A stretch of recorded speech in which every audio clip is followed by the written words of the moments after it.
Good Tuesday evening, Tiger fans, and welcome to Skip Bertman Field inside Alec Box Stadium. LSU hosting Nicholls at a little college baseball featuring two Louisiana teams. Inside the Caesars Sportsbook broadcast booth, along with Tiger champion Doug Thompson, I'm Chris Blair. Our straw stirring the drink back at network control, Miss Alondra Villarreal. Glad you could join us on this Tuesday evening, another beautiful evening. Gorgeous. Here in Baton Rouge. Temperatures warming up over the last several days, but looks like, according to our game day weather report brought to you by AccuTemp, to remind you the chance of power outages never. If you get a whole home generator from AccuTemp, keep the power in your hands. As we get ready for first pitch, looking at 80 degrees, going to drop down in the mid to lower 70s after sundown. Tonight should be another great night to take in a baseball game. LSU baseball tonight, the prostate cancer awareness game, making sure it's at the forefront of every man in your life. Prostate cancer, of course. Tiger's going to be donning the blue wristbands, light blue wristbands, in honor of prostate cancer awareness. They're donning the white with purple pinstripe uniforms tonight. The Nicholls Colonels come in, red jerseys, gray pants, red batting helmets, as we're just moments away from first pitch. Dane Simon, Zane Washington, Edgar Alvarez going to lead it off for Coach Mike Silva in his first season down there in Thibodaux. And take a look at that lineup. Doug, he's done a great job. Again, Nicholls, long time, good program, certainly in the Southland Conference. This team, he's got obviously a ton of Louisiana boys on this squad, as well as has done some recruiting in Michigan, Florida, Mississippi, obviously Texas. Got a well-rounded roster, and again in a three-way tie currently with McNeese and Houston Baptist. Yeah, I mean, Ohio, Michigan, Montana, seeing all kind of spots all over the country. He's put this team together, which is more of a trend now with the transfer portal. So Dane Simon will check in. Step in. First pitch. Misses low. Bryce Collins delivers. We're underway. 6:32. Time of first pitch. Got to find a way to keep this guy off base. He is 16 of 21 in the stolen base department. Just to give you some perspective on that. Here's a swing lifted to left field. Stevenson going back. Got a great jump moving backward. Able to get to it. Again, another great athletic play by the freshman left fielder, who makes that look so easy going back towards the fence. I was just going to say, how easy does he make it look? Headed back to the warning track, about shallow of left center field. That was just a really athletic play. So that retires the first batter, one away, just like that here in the top of the first inning. And Simon won't get his 22nd stolen base attempt, which, by the way, would be 4 more than LSU has as a team this year. Another aggressive team in Nicholls, as the foul off the bat of Washington bounces down the third base line. First foul ball of the night, presented by Rotolo's Pizzeria. Remember, they've got the dough you really want, so come on in, have a drink or two. They'll fix you up something new. Slide into a Rotolo's near you. Washington, the junior, batting .280. This delivery misses outside, gets out of the mitt of McManus, and it's 1-1 to Washington. 8 of 9 in stolen bases. Again, these Colonels do like to get aboard and get aggressive on the base pad. This one misses outside and low. Breaking ball from Collins now makes it 2-1.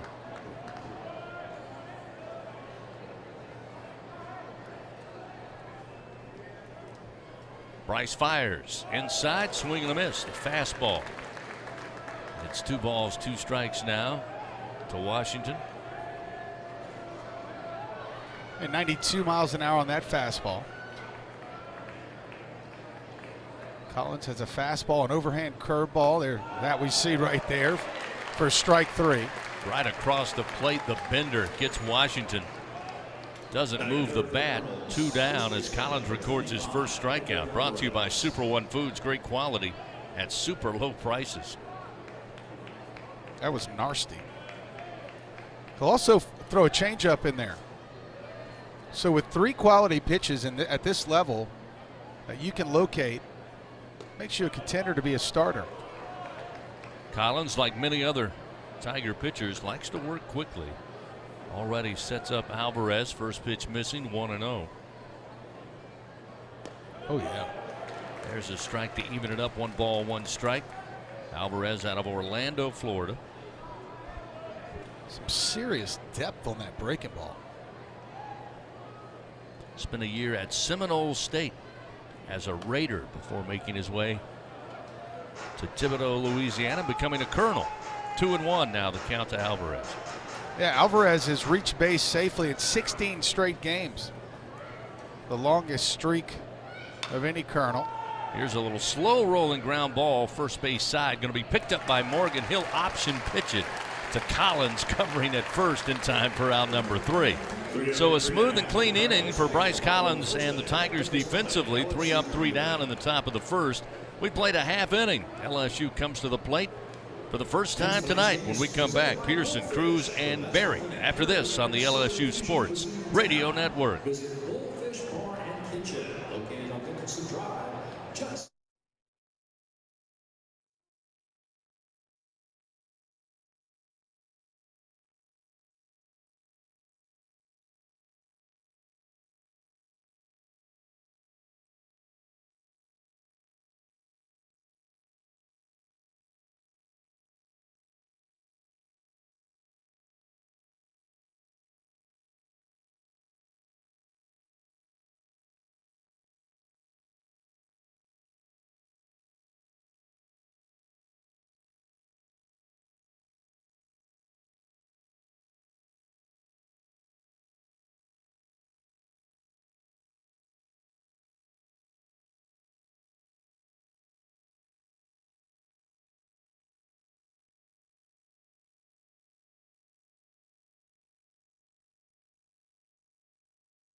First inning.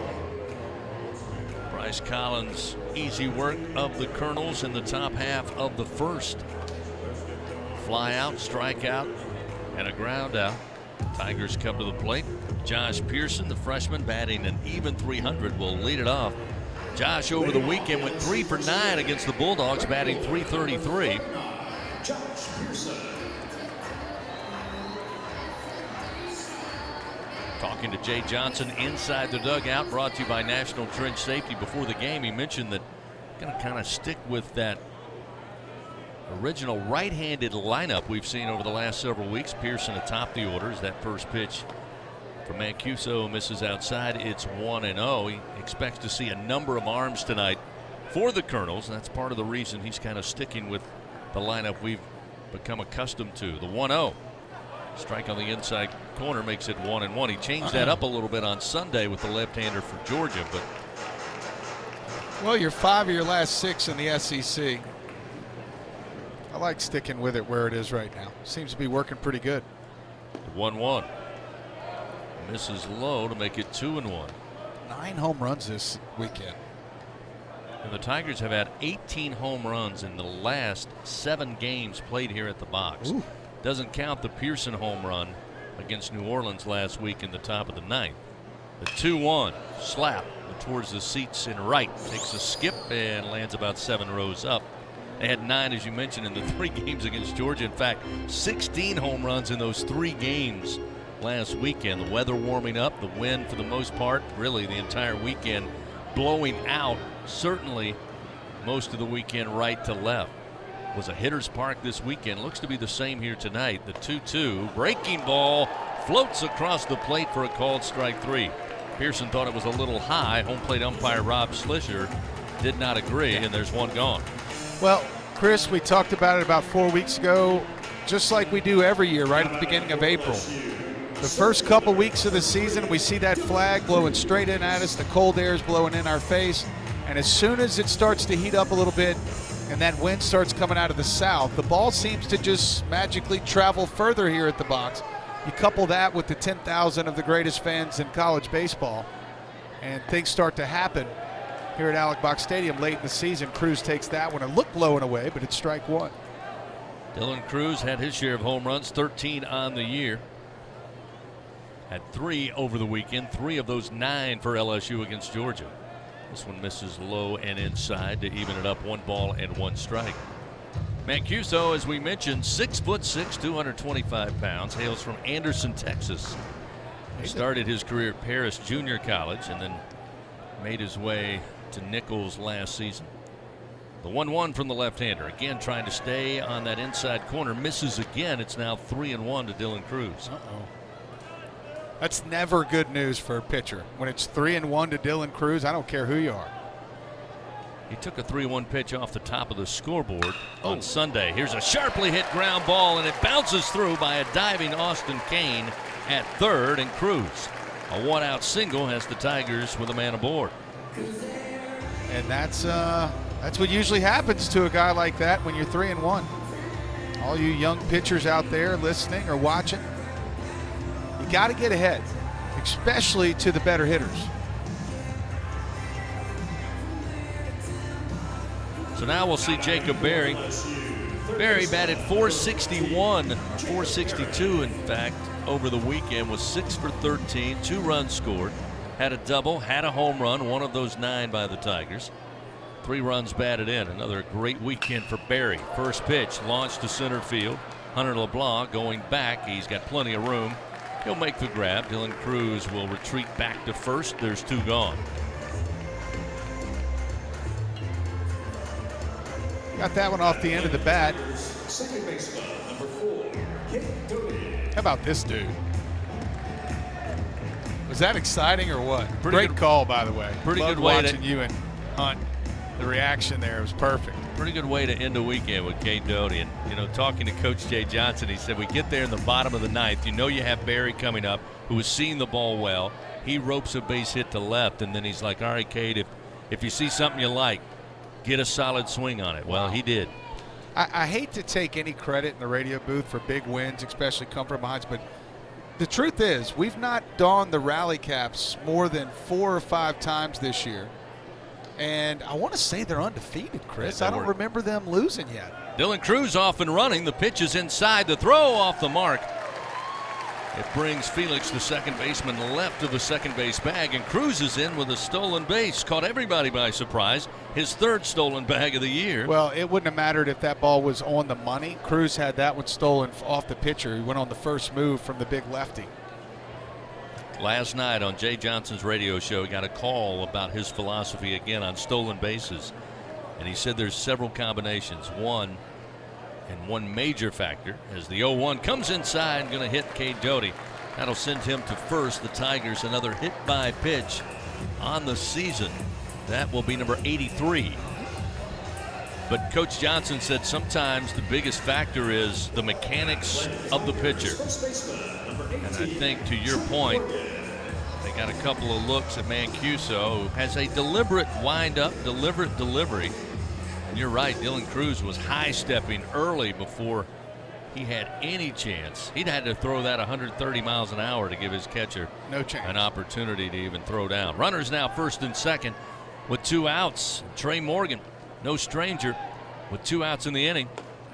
First delivery, breaking ball misses high, and it's 1-0. You know, and the bigger the guys are, 6'6" on the mound for Mancuso, it's even harder for them to be quick to home plate.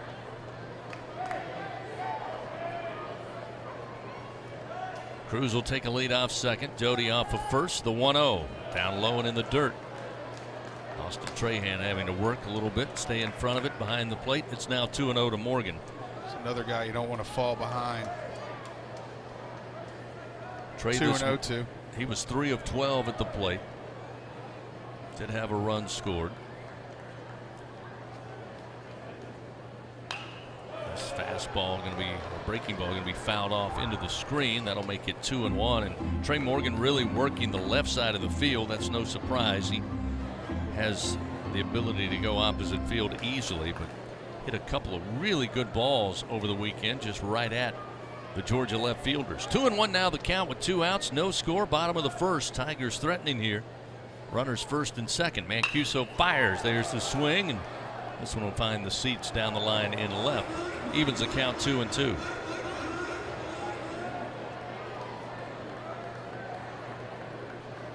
One of the trademarks of this LSU team, and I think fans have come to really appreciate it, is that there's so many in this lineup. Morgan, of course, one of those that thrives in these situations, as he'll hit one on the hand. Slow bouncer going to be picked up. No, Kane couldn't pick it up. Third baseman was coming in, was trying to scoop it on a slow little bouncer, and it got by his glove. Everybody's safe, first, second, and third. In fact, Parker Cadu, the shortstop, was trying to back him up. Again, it just took a little bounce. Maybe he didn't anticipate it. He went left, the ball went right. They're going to probably give that, I don't know, that could go either way. He had to run a long way, and the ball had some weird spin on it. They're going to give it an error. I think that's a tough error, though. E5. Tough break for the Colonels, as now the bases are loaded. Still 2 outs. Again, Morgan will take it, get aboard here, even though by way of error. Mancuso to Thompson. Pitch misses inside, but my point being that LSU really has worked hard, Doug, and it's something by design with Coach Jay Johnson to show no fear, no panic. 2 outs, 2 strikes in the at-bat. These guys have been able to really put the bat on the ball more times than not this season, which has been impressive. Things are definitely starting to come together for this squad. This one fouled off by Thompson out of play right side, evens it up 1-1. You know, when you look at them man for man, even the pitchers, Tigers have a lot of bullets. They have a lot of weapons. At 1 through 5, 6 in the lineups, just about as good as you'll find in college baseball. And multiple pitchers down there able to throw it into the mid-90s to high 90s. You've got some guys with some excellent off-speed stuff. You just never know what's going to happen coming down the home stretch. That pitch looked to be a little low, but they call it a strike. It's 1-2. Thompson now going to get in, try to find something. Down on the count, 1 ball, 2 strikes. He's got the bases loaded. Chance for the Tigers to get on the board here in the bottom of the first inning. Mancuso, the 1-2. Ground ball. Hit to the third baseman, Kane. He'll scoop it up, throw to first in time. And Nicholls, despite the error and loading the bases, come away, putting the Tigers back in the dugout scoreless. We've played 1 here at the box, no score. Nicholls comes to the plate in the top of the second. Back after this on the LSU Sports Radio Network.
Top of the second inning. Nicholls comes to the plate. We're scoreless.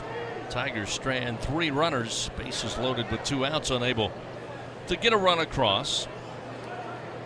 Alex Paz, the DH, going to lead things off. Hails from Dallas, Texas, right-handed hitter. Collins fires. There's a strike to even it up. 1 ball and 1 strike.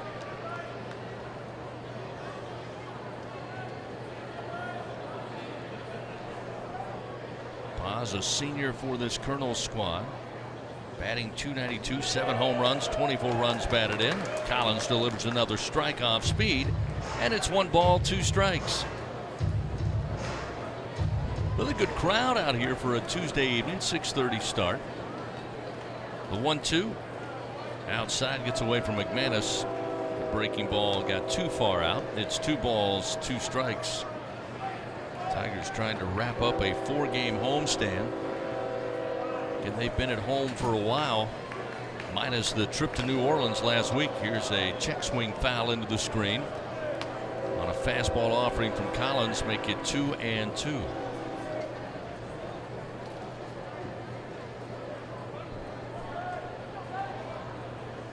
Two pitch, jammed him. My kitchen. Down the third base line, little pop up, and going to be handled by Berry. And Paz retired, 1 away. Tigers came back from Arkansas. Again, tough weekend in Fayetteville, but now have turned the engine in the right direction. Sweeping Missouri, taking 2 of 3 from Georgia. Yeah.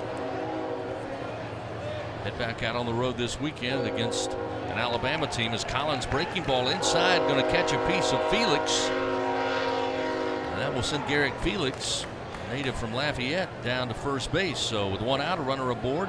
First for the Colonels so far this evening as we have the 6:51 special rolling through across the way behind the batter's eye. Yeah, and Chris, back to that schedule. You're going to play Alabama. Look, no team is an easy win. It's certainly on the road in the SEC, but Alabama is right down there with the lowest records in the SEC, so this is a tremendous opportunity, at least so say the numbers, for LSU to maybe gain another game or 2. LeBlanc, the center fielder, first pitch, line drive out to center field. Cruz again perfectly positioned. How about a tip of the cap to Coach Wanaka? He was adjusting the outfield as LeBlanc came to the plate. Cruz was playing a little deeper. He came in and really off the bat looked like that may drop in center field, but Cruz, you look up, he's right there, makes the grab, 2 gone, runner back to first. Yeah, you mentioned the Alabama series. I mean, I mentioned LSU trending right now in the right direction.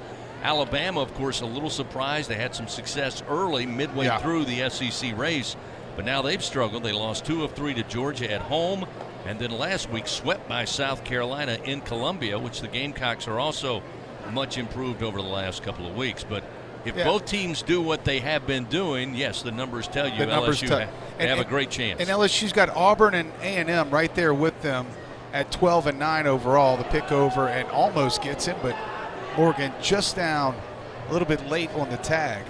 But Auburn this weekend, they're at home in Fayetteville, but no easy task with Arkansas rolling into town there.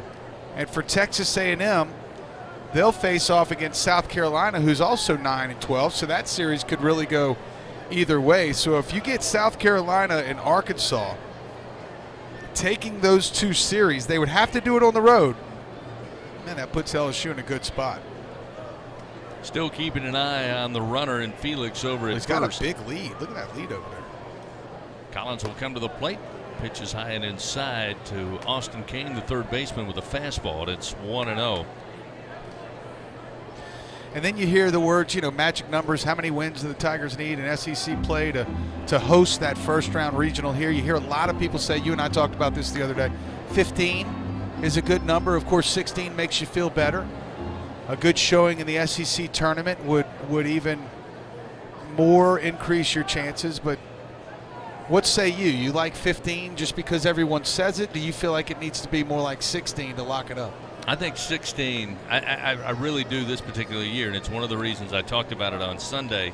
When you look around at other areas, other conferences, again, not comparing any other conference to the SEC because it's way heading above the toughest conference in the country. But sometimes that committee likes to reward teams and conferences. As this pitch got away from McManus, it was high and inside. Third time that it's hit the mitt and just wouldn't stay in, and that allowed Garrett Felix to eventually make his way to second base. So with 2 outs now, the Colonels have a runner in scoring position with a 2-0 count to Kane. When I talk about the ACC, I talk about the number of wins. I just think if you want to host in your LSU, I think 16. I think 16 and a good showing in Hoover.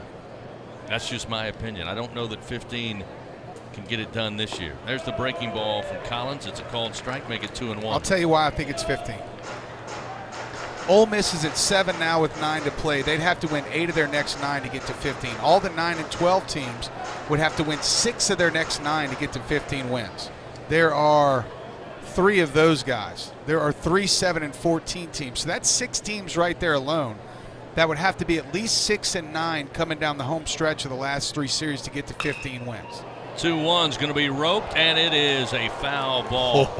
Man, did it look like it landed on the line. But third base umpire Reggie Drummer right there, eagle eye on it. He rules it foul, and that will bring Kane back to the plate and put Felix back on second base. And that was ever so close to being an RBI double. If that was reviewable, you would definitely be out of the dugout asking for the review. From our vantage point, which isn't the greatest, it looked like it hit the line to me. I saw the baseball disappear. That's why it appeared it was on the line. But that gentleman, though, at third base has a much better view than we do. And probably much better eyes. I'd bet on that as well. 2 outs. Here's the 2-2 from Collins. Swing and a miss. Got him to chase it low and away. The fastball from Collins records the strikeout. His second. Another one brought to you by Super One Foods. Great quality at super low prices. Still scoreless. We played an inning and a half here at the box. LSU will send up Joe Bear, McManus, and Stevenson 7, 8, and 9 when we come back on the LSU Sports Radio Network.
Remember, Tiger fans, just like the winning lineup, Cintas has the all-star services for all your business needs, everything from uniforms to kitchens and restroom solutions. Get ready for the workday with Cintas.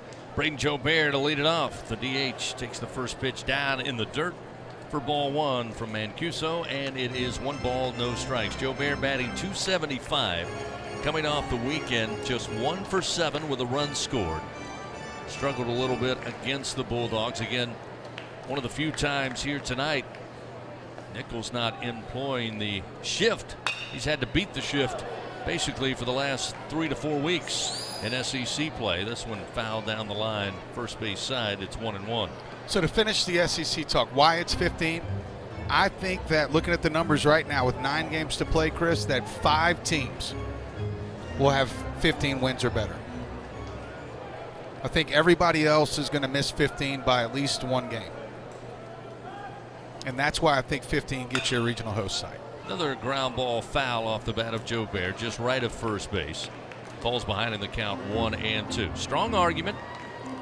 Again, I think LSU's in a great position right now coming off the weekend. And, I tried to goad you and Buzzy and even Hunt on Sunday about how must-win it was. And it's very rare that this part of the season you use must-win. And I completely understand that. But I understand also that it was very important to win that series, get 2 more wins, especially against the Georgia team that right now is the closest the East has to the domination of Tennessee. I think there's a finite difference between a huge series win and a must-series win. And I think this weekend against Georgia was a huge series win. Now, the weekend before against Missouri, that was a huge series sweep. But I think it was a must-series win against Missouri. And on the hands, popped up off the bat from Joe Bear into shallow center field. LeBlanc comes in, and he'll get under it as that one was high into the air and allowed LeBlanc to easily roll in underneath it for out number 1. Joe Bear retired. Now we'll see Tyler McManus. McManus on the year, 4 home runs. He's got 2 doubles, 3 triples, batting .250 on the season.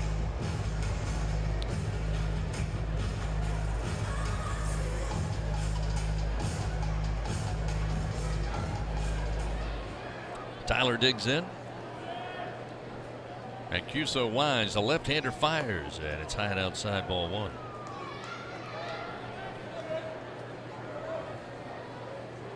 One thing's for sure, whether or not everything is settled up before that tournament in Hoover coming up May 24th, later this month, as that one low and inside, ball 2, 2-0. That will make for a great, once again, SEC tournament, especially when you look all season at how much bottlenecking there has been outside of Tennessee and both the East and West. McManus launches one deep to left field, giving chase as Simon at the wall can't come up with it. Comes off the wall. McManus around first easily with a stand-up double, his 3rd of the year. And the Tigers, with 1 out here in the bottom of the 2nd, have another runner in scoring position. Well, that ball was hit well. I mean, thought for a minute he was going to get out of the ballpark, but it just didn't have that much height. And despite a great effort from Simon out there, I mean, you can't do much more but throw your body up against the wall. He just couldn't get there quick enough. So McManus, number double is that on the year for him? 4? Number 3. 3? Nice. Matches his triples on the year. Yeah, 3 doubles, 3 triples, 4 dingers, and 77 at bats. Mancuso sets up Stevenson with a breaking ball for a strike. The curve makes it 0-1. Man, if you're like me, the more you watch this kid hit, he just looks more and more natural out there in left field and at the plate. The 0-1 chases another breaking ball and drop down and away. It's 0-2. Jay Johnson, you want to get him excited about something. You start talking about Josh Stevenson, and what Coach Johnson says is you come in with all of the raw talent, all the skill, all the athleticism. He said that maybe the best thing that helped Josh was playing both baseball and football. He said he may be the best athlete on the team. He looks it. The 0-2 stays away from this one. Gets away shortly from Trahan, the catcher. 1 ball and 2 strikes. And he says the development he sees, that he's seen already, because again, he split the season football and baseball in his senior year. He said the development I've seen tells me the development down the road is going to be something to behold. That's why he's excited when you talk about the future of Josh Stevenson. McManus at second. The throw from Mancuso. Back there covering is Cadu, the shortstop, but McManus easily back. It's 1-2 now to Stevenson. You know, having a big brother in the big leagues doesn't hurt. When you get that type of exposure to that type of talent and skill, of course, he's probably been to the spring training games. He's naturally visited him over the course of the season. It does not help to get that type of exposure. Another breaking ball from Mancuso again. Stevenson, who went for after one, now has stayed away from the two last offerings from the left-hander. Evens the count 2-2. I think he might even be a better, bigger frame than his brother. I have to check that.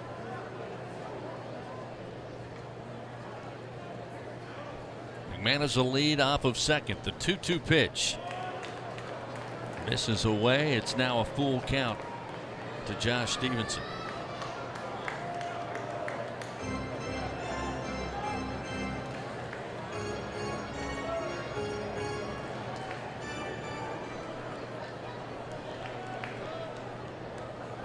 Stevenson once again batting in the 9 spot, a .231 average on the year. Payoff delivery. Breaking ball, and again he stayed away. Nice at bat. Chased one, but let 3 go by, and he earns the walk. Runners first and second again.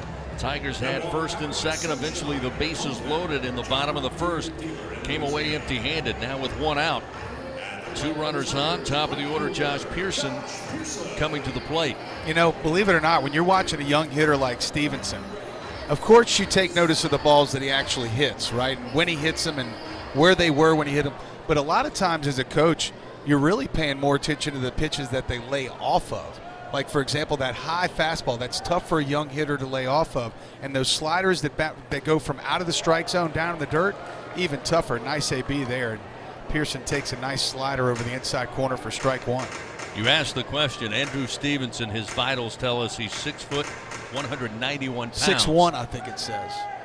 Josh is 6'1". Andrew is 6 feet. Oh, okay, there you go. Josh is also 195. They've got Andrew at 191. There's a swing and a miss. Pearson can't line it up, and it's 0-2. He looks bigger than 6'1" to me, by the way. Like, Wanaka's a big guy. Look over there right now. Stevenson is every bit as tall as Wanaka. Too bad we don't have a height and weight for coaches. But I've actually been around Stevenson. Went to dinner one night with a group that he was with, and he seemed like he was taller than 6'1" to me. 0-2 the count to Pearson with 1 out. Mancuso, the breaking ball, lifted in the air, going to drop down in shallow right center field. They're going to wave the runner around. McManus on his way home. There'll be no throw, and the Tigers take a 1-0 lead. Pearson delivers the RBI single, just a floater over the head of Felix at second. Drops softly into the right center field grass. And the Tigers have the early lead here in the bottom of the second inning. Yeah, just a hanging breaking ball there. You can't throw a hanging breaking ball to a good hitter. They'll hit it every single time. And actually, Pearson actually got jammed a little bit because it was on the inner half of the plate, but was still able to get enough barrel on it to put it out in a shallow right center field. Tigers strike first. So now we'll see Dylan Cruz. Still just 1 out. Runners first and second. Stevenson at second. Pearson with the RBI single at first. Cruz swinging for the scoreboard again. Just couldn't get to this one, and it's 0-1, the off speed from Mancuso.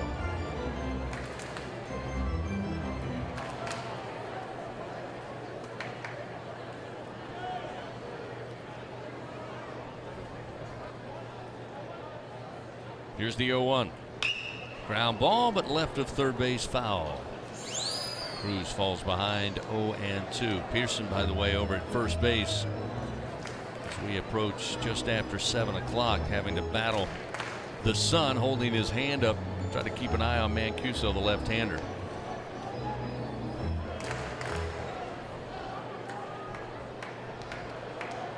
As he takes his lead off of first, steps into that sliver of sunshine remaining on this Tuesday evening.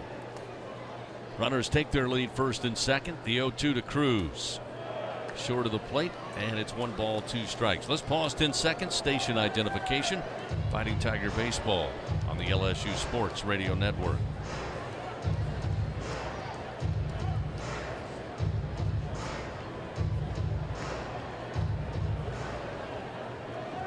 Back inside the Caesar Sportsbook broadcast booth. Tigers leading 1-0. Getting 1 run across so far here in the bottom of the second inning. The 1-2 to Cruz. Slap. 1 hopper. Going to be grabbed, knocked down. Cadu lost it. The shortstop doesn't have a play. He'll put it in his pocket. Absolutely smoked right at him. 1 hopper. He was able to knock it with the glove, thought he had it, spun around, and it came free. When you see a shortstop take his hand out of his glove and shake it after a play like that, you can't expect him to catch that ball. It was moving way too fast. That has got to be ruled a hit. Yep. I mean, that ball was absolutely scorched. And right at him, a one-hopper right at him, not like a real tough short hop or anything like that. I mean, I'm guessing that ball had to be 110 miles an hour off the bat. So now bases loaded again, still just one out, and you've got Jacob Berry coming to the plate. Delivery, and the ball down the line, foul, just left of third base. Almost got a piece of Reggie Drummer, the third base you saw those umpire. feet, though? Yeah, got out of the way quick. That was athletic, dude. And still kept his head on a swivel and made the call. I got no shot. I just have to turn around and wear it. No way I get away out of the way of that ball.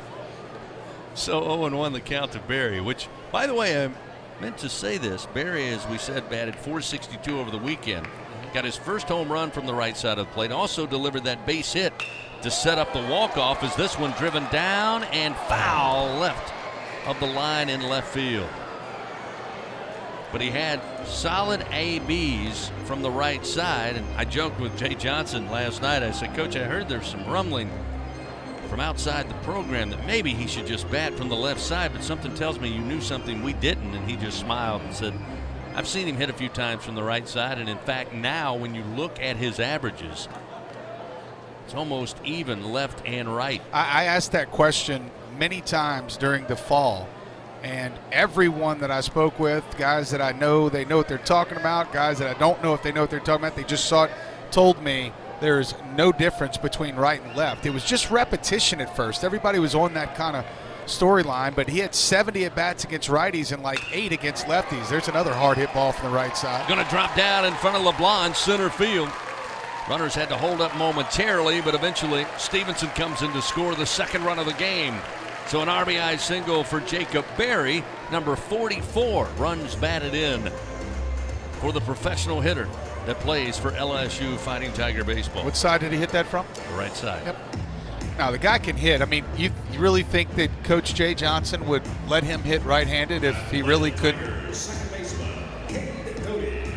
You know, my son wants to try to hit once from the left-handed side, but of course my response is let's try to learn how to hit from the right-handed side first before we go turn to the left-handed side. Bases remain loaded, but now we're going to have a visit out on the mound here as they have a right-hander standing up on the bullpen. A couple of tosses, but really is not. Let's see, does he look like he literally just looked down there? There's a right-hander standing on the bump.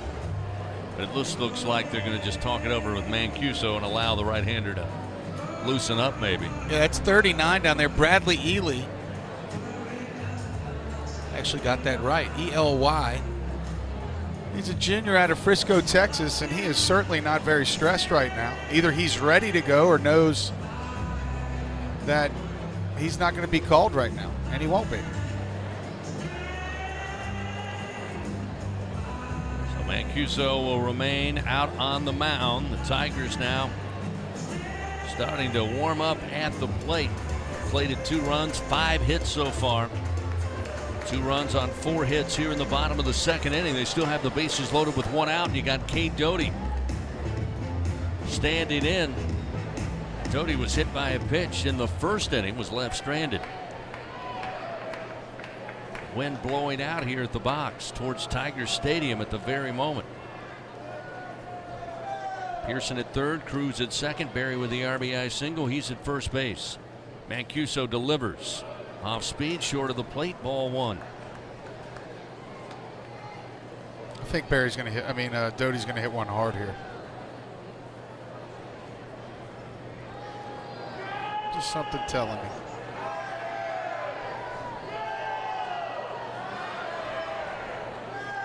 Here's the 1-0 pitch. Fastball in for a strike. Getting the right-hander down there for the Colonels. Not throwing yet.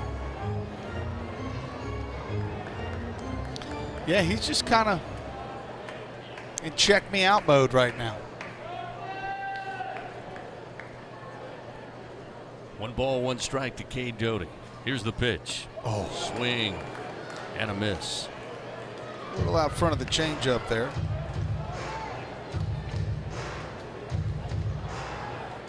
What was the count for Doty's home run Sunday? Do you remember? I don't remember much. Was it early in the count?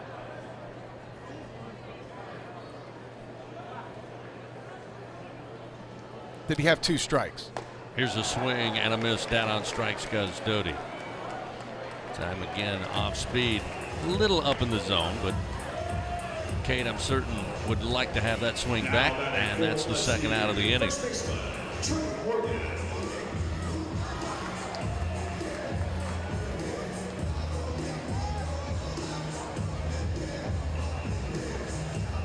That'll bring Trey Morgan to the plate.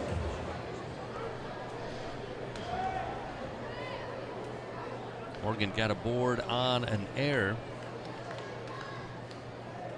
last time in the first inning. He was left stranded when the Tigers had the bases loaded. This breaking ball misses outside, 1-0.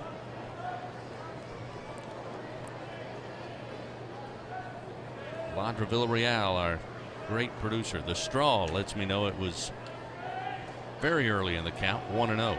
1-0. Here's a 1-0 to Morgan. He'll take a swing, pop it up out of play. Another Rotolo's foul ball. 1 ball and 1 strike. How many outs? No outs. Ah, gotcha. Heard bits and pieces of it. Got to watch the replay. But that was one heck of a way to finish it up.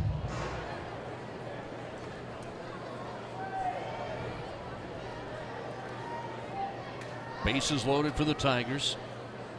2 runs in here so far in the bottom of the second. Mancuso now will step off the rubber momentarily. And Pearson single to right center field, bringing in McManus. He's at third. Cruz at second. Sharply hit ground ball, handled by Cadu, and the shortstop will run to the second base bag and beat Barry there for out number 3. But LSU gets on the board. 2 runs on 4 hits. They leave 3 men on. We head now to the top of the third. 2-0 LSU leads Nicholls. Colonels to the plate when we come back. This is the LSU Sports Radio Network.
Third inning, catcher number 41, Oscar Traum.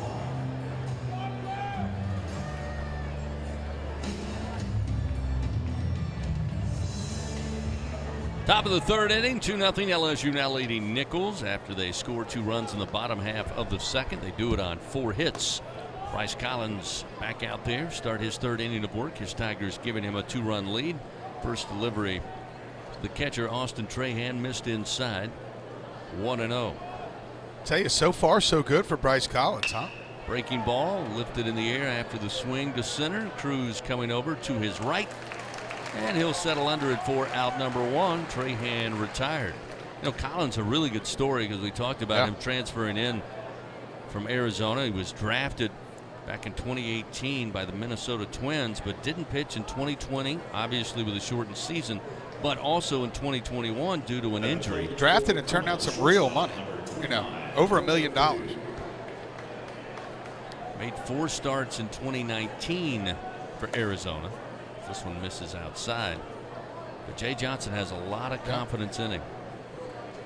Deservedly so. 1-0 the count. Parker Cadu, the shortstop, hails from right there in Thibodeau. This one misses off the outside corner. They'll appeal down to third. Reggie Drummer says that Cadu held back, and it's 2-0. And this will be the 30th pitch of the game for Bryce Collins, which is pretty efficient through 2 1/3. Another miss off the outside corner, make it 3-0.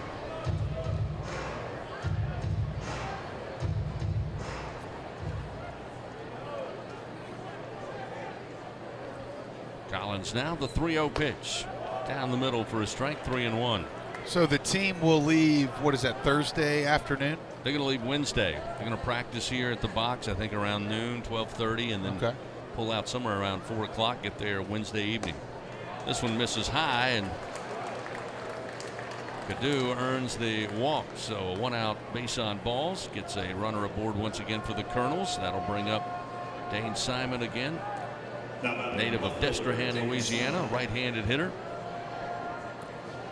And Coach Johnson likes to get there, take all of the rush away from the team, get settled in Wednesday night, have a full day, including practice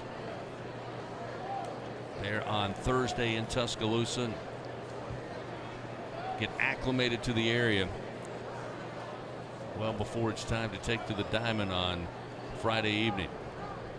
Simon flied out to left field. Runner goes on the first pitch. Swing and a fly ball foul down the line left side. Hit and run on for the Colonels, but all for naught. 0-1 the count to Simon.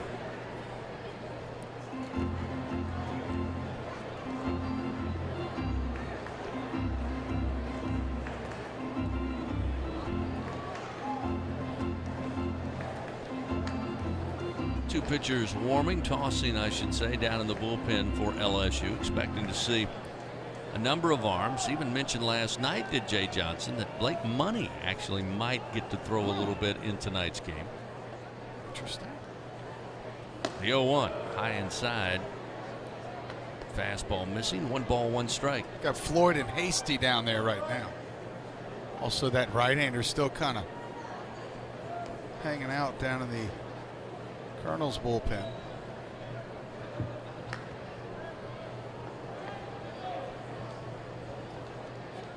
Cadu's, I don't know if you said this already, 9 of 9 in the stolen base department. Tried to get him going on a hit and run. Collins now going to quickly turn and throw over to first. Shortstop for the Colonel slides back safely.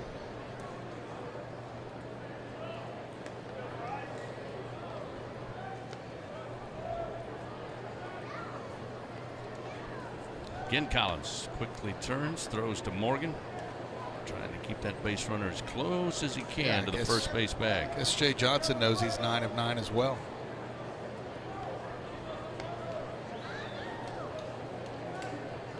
Collins comes set, the right-hander from the belt, the 1-1 with the runner going in the air to shallow right field. Pearson gets under it, and he'll squeeze it for out number 2. Cadu back to first base, and with 2 outs now we'll see Zane Washington. Washington caught looking by Collins, one of 2 strikeouts for the Tigers starter tonight.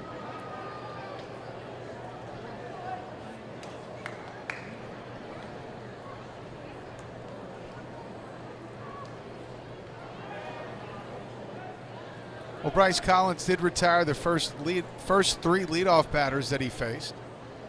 That is always a good thing. Makes it so much easier for a pitcher to be able to get that leadoff runner out.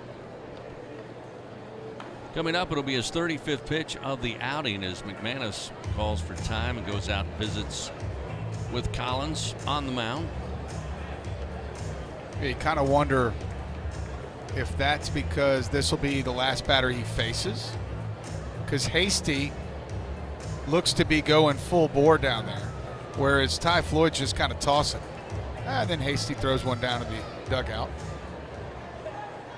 Any regrets not going to Tiger Stadium Saturday night? A little bit. You know, you hear from everybody, and not just a good concert, greatest concert ever in the history of concerts, etc. And I can only imagine. It had to be amazing. I heard a lot of people say that, you know, as crazy as Tiger Stadium gets at some points of Tiger football games, that it's never even been close to that. So, yeah, a little bit. But I don't miss the 2.5, 3 hours of traffic waiting to get home. Delivery to Washington misses low, and it's 1-0. I feel the same way. I mean, again, had to be back out here at the ballpark around 10:30, 11 on Sunday, and again, to be in there would have been amazing. Obviously, watching some of the videos, and there were only, I don't know, several million on social media Saturday night and Sunday morning, but we had to be ready to go for Game 3 on Sunday. This one fouled back by Washington out of play, and it evens the count 1 ball and 1 strike. But it was a great event for LSU, great event for Tiger Stadium, and glad everybody, all 100,000 plus, had a wonderful time. Well, you know, I mentioned to you, I told the story. I feel like I've already known. I know Garth. Yeah, That's we right. go You're back. buddies. We're buddies. Yeah. I figured, you know. You were probably afraid he'd point you out. We've already had our moments. I just wanted him to have his time over there. Here's the throw over to first again. Collins working with a 1-1 count to Washington. But, you know, I wonder if that'll be the first and last, or will they bring in another big, you know, star to maybe try to pack out Tiger Stadium? The 1-1. Swing and a miss. Nice breaking ball from Collins. You know, it's hard to match that. Yeah, I mean, who else could draw 100,000 people? Well, that's number one. That's true. That's a big problem. But just the custom fit, Garth Brooks, calling Baton Rouge, Tiger Stadium. Can't beat it. You think they went nuts when he played that song? Oh, from social media, it appears they did.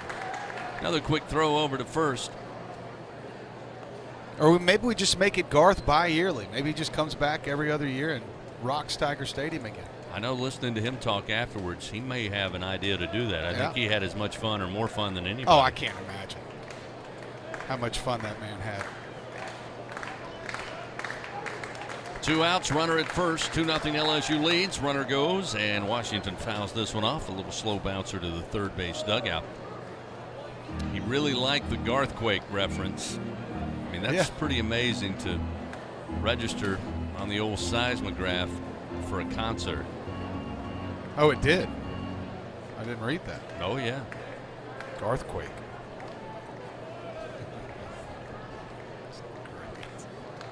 A lot of people sold a lot of records, sold a lot of tickets, but I don't know how many caused an earthquake. 2 outs, runner at first. Runner goes, the 1-2, breaking ball. It's a ground ball to short. Thompson will scoop it up. The throw to first. Nice stretch by Morgan, but he can't hold on. Washington safe at first. And after running on the pitch, Cadu gets around second, and he now stands at third. So, with 2 outs, Nicholls stays alive. Again, the ball right at Thompson. The throw was in the dirt, a little low, and Morgan tried to stretch, almost a full split. Tried to get to it. It just came out of the glove. It's a throwing error assessed to Thompson. First error of the game for LSU. And the Colonels continue to have life here. Well, if me or you hit that ball, Thompson doesn't have a problem with the throw because there's no pressure going down the first baseline. But Zane Washington was floating down the first baseline. We say it all the time. Speed causes pressure, pressure busts pipes, and that was what we saw right there. That may be the last we'll see tonight of Bryce Collins, as now the entire team is meeting up at the pitcher's mound with 2 outs, and here comes Jay Johnson. So it looks like the Tigers may go to the pen. Again, we told you, he's got Ty Floyd or Jacob Hasty, his choice here, lefty and righty. I think it's going to be Hasty. And Alvarez, the left-handed hitter, will come to the plate here. Nicholls down 2-0 to LSU, but runners first and third. Coach Johnson still talking it over with Collins on the mound. You got the lefty hitter due up. Again, Edgar Alvarez, one of the top hitters on this ball club, if not the best hitter, riding a 16-game consecutive reach base streak. and they will go to the left-hander. So Jacob Hasty on his way out. He'll take over for Bryce Collins, who gets a hand here at the box. LSU leading 2-0. Nicholls, though, threatening with 2 outs here in the top of the third. Back after this on the LSU Sports Radio Network. Now,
2-0 your Fighting Tigers leading Nicholls, with the Colonels threatening here in the top of the third.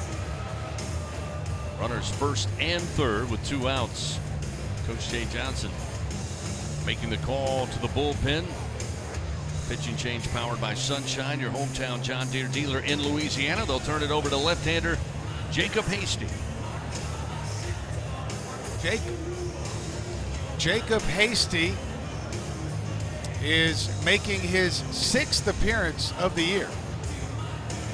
He has a 1.64 ERA in 11 innings. He's allowed 5 hits, only 2 earned runs.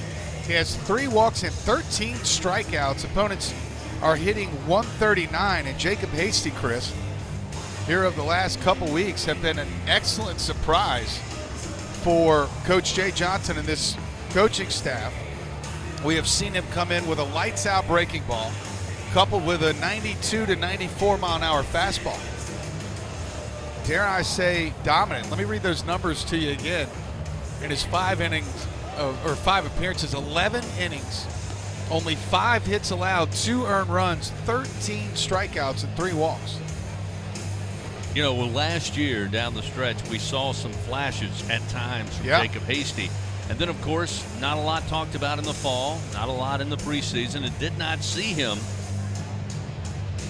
until certainly beyond the midway point, and now here of late he's become one of the reliable arms. Again, another addition from the left side to help this bullpen that we all know this team is very reliant on. 2 outs, he'll face off against the left-handed hitting Edgar Alvarez.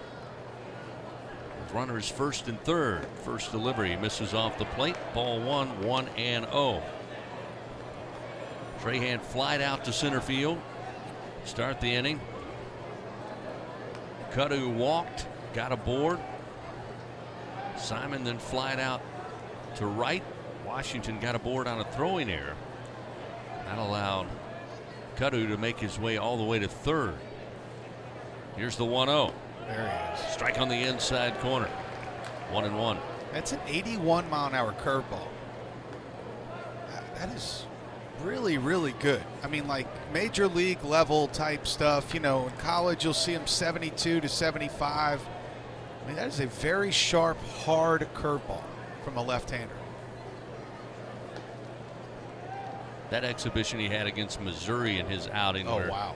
The left-handers for Mizzou had no chance. The 1-1. There it is again. There it is again. A little foul tap by Alvarez, but he falls behind in the count 1-2. I remember literally thinking that day he could have told them slider was coming and still thrown it for strike 3. I mean, it was that good that day. So he's ahead the count here with 2 outs, trying to keep it a 2-0 LSU lead. It's now the right-hander soft tossing down in the bullpen for Nicholls. He's been up for a while, but just now starting to throw. But Hasty, the left-hander, the 1-2. Wow. Got him to chase. Swing and a miss. Down on strikes goes Alvarez. So Jay Johnson again pulls the right switch at the right time.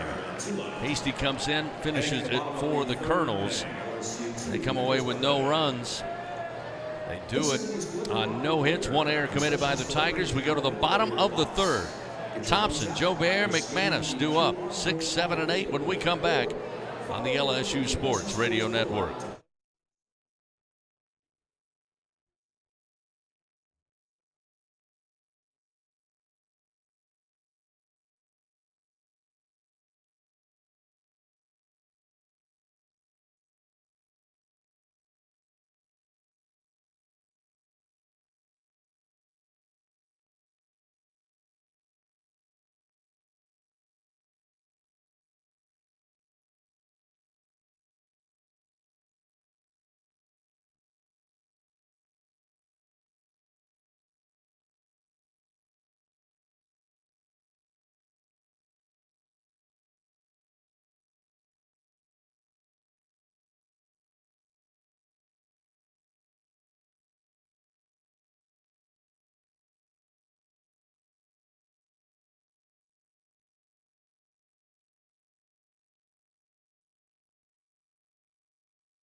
Fans, if you're looking for a little fun, then play Sapphire Sevens from the lottery. You could win up to $20,000. Stop in at any lottery retailer, pick up Sapphire Sevens today for your chance to win and get your shine on. Must be at least 21 to purchase. LSU leading Nicholls here on a Tuesday night, 2-0 as we hit the bottom of the 3rd inning.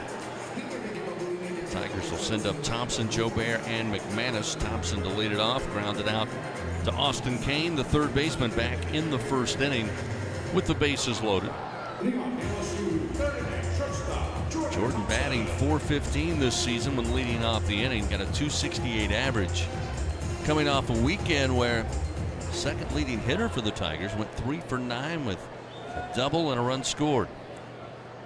New pitcher Ely on the mound. First pitch driven to right center field in the alley, and it gets by a leaping LeBlanc, the center fielder, and Thompson with a leadoff double to get the bottom of the 3rd started. That's his 12th double of the season. So Thompson again with that great average of .415 leading off the inning. If they could find a way to have him lead off every inning, who knows where his numbers would be. Well, that's one way to greet Bradley Ely. Ely making his 10th appearance of the year. He has a 7.84 ERA in 10 innings. He's allowed 12 hits, 9 earned runs. He has 4 walks and 6 strikeouts. And welcome to the box, Mr. Ely. So the Tigers out of the gate here. Bottom of the 3rd have Thompson in scoring position at second base. Braden Jobert to the plate, and the first pitch on the inside corner. Nice little breaking ball from Ely, and it's 0-1. Jobert flied out to center field in his first at bat. Now we got to revisit the 7:39 special coming down the tracks out beyond the wall here at the box. Honking to send everybody a hello. The 0-1 to Jobert. Missing a little high. 1 ball, 1 strike. This inning brought to you by AccuTemp Services. Don't let AC or heater outages keep you on the bench this year. All you have to do is text home run to 319-96. Get your Tiger tune-up from AccuTemp Services. 1 ball, 1 strike, nobody out, runner at second base.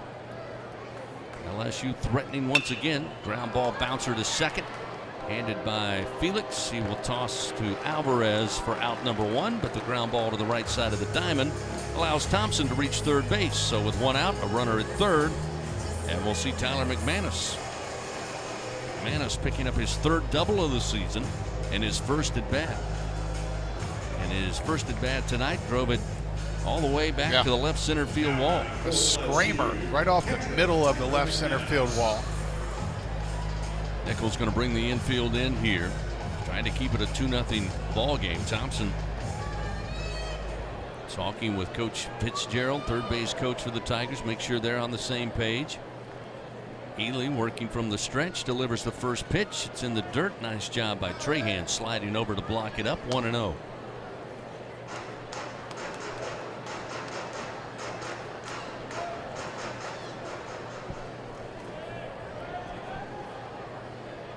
Tyler McManus out of Slidell, Louisiana. Number of great players in this program that have hailed out of Slidell. Haley delivers a breaking ball in for a strike to make it 1-1. McManus batting for the 78th time this season. Again, he and Travinski have been the platoon unit behind the plate catching, with the injury to Alex Milazzo. That certainly hope to get Alex back sooner than later. It's been quite a while as this one's sent back into the screen. Falls behind 1-2.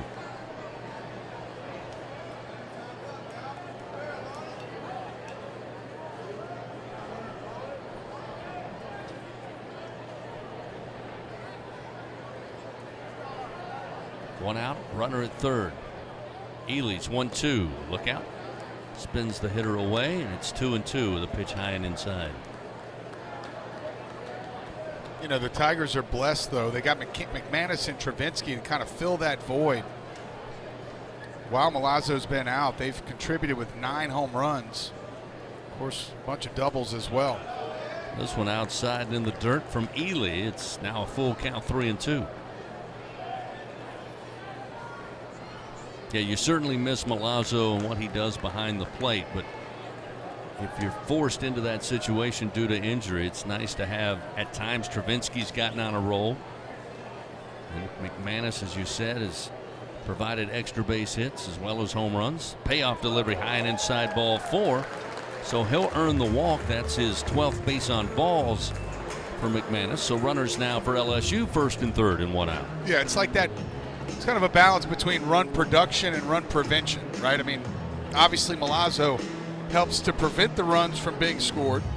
And Travinski and McManus, of course, both help you score the runs more. So it's a little bit of a trade-off, but it works well.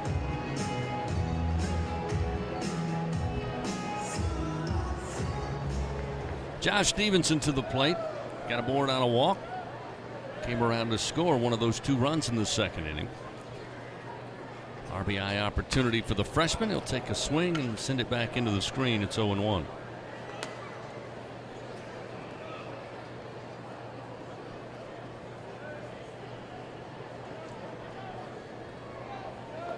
Thompson led off with a double to right center field. He's at third base.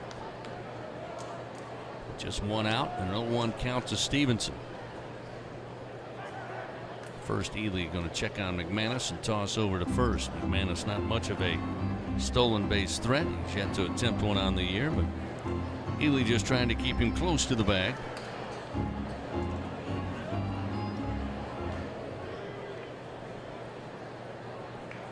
Breaking ball count.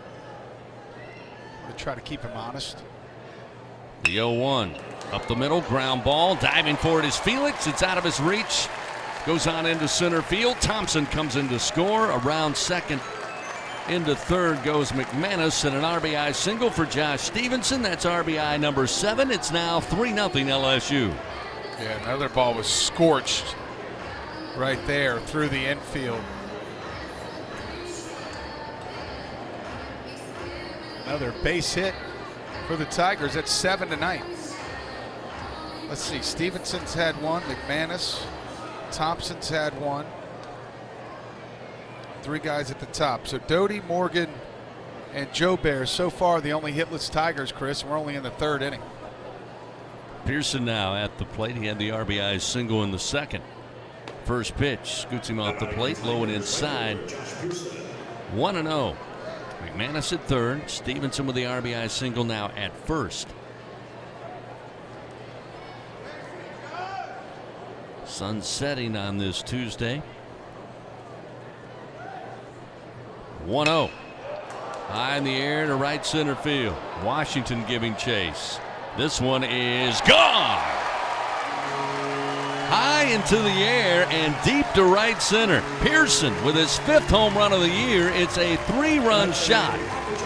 And the Tigers now make it 6-0. Yep, a 400-footer, 401 feet to be exact. Left the bat at 101 miles an hour. Only question was the launch degree at 34 degrees too high? But it wasn't. It cleared the fence by a good 15 feet out in right center. Both LeBlanc and Washington were giving chase. Washington got to the wall. LeBlanc got to the track. Again, I think they had the same idea we all did, which was, is it going to come down inside the park? They both got as far as you could go, ran out of real estate, and the ball was over the fence. So now we'll see Dylan Cruz, and the first pitch from Elia, strike at the knees, 0-1. How about this pair of freshmen in the outfield, Stevenson and Pearson? Stevenson over the weekend, his first home run, a 3-run blast. Pearson liked it so much he got up, hit a solo shot right after. Stevenson here in this inning singles up the middle to score Thompson, and Pearson decides to bring he and 2 partners in. 3-run homer. Pretty good combination. 9 to the leadoff. Here's a ground ball. Smoke to the shortstop. Cadu again throws to first in time to get Cruz for out number 2. I mean, how intimidating does that get? You know you're going to have to face Dylan Cruz, always a challenge. Jacob Berry, he's proven that. Doty, then Morgan. But also now with Stevenson coming on, playing as well as he is in the 9 spot, and then flip it over to Pearson, who I think has done an excellent job in the leadoff spots and taking that role. Can't be a good feeling to face Stevenson and Pearson, both freshmen. They both get hits off of you, and then have to face Cruz and Berry after that. With 2 outs, the pitch to Berry. Now batting from the left side with the right-hander Ely on the mound. Missing low for ball 1. Lots of weapons, I tell you. Lots of weapons. Berry takes a practice swing, now's ready, and the 1-0, a mile high into the air. Washington doesn't even move. See ya! Berry Goodness gracious. launches his 15th home run of the year.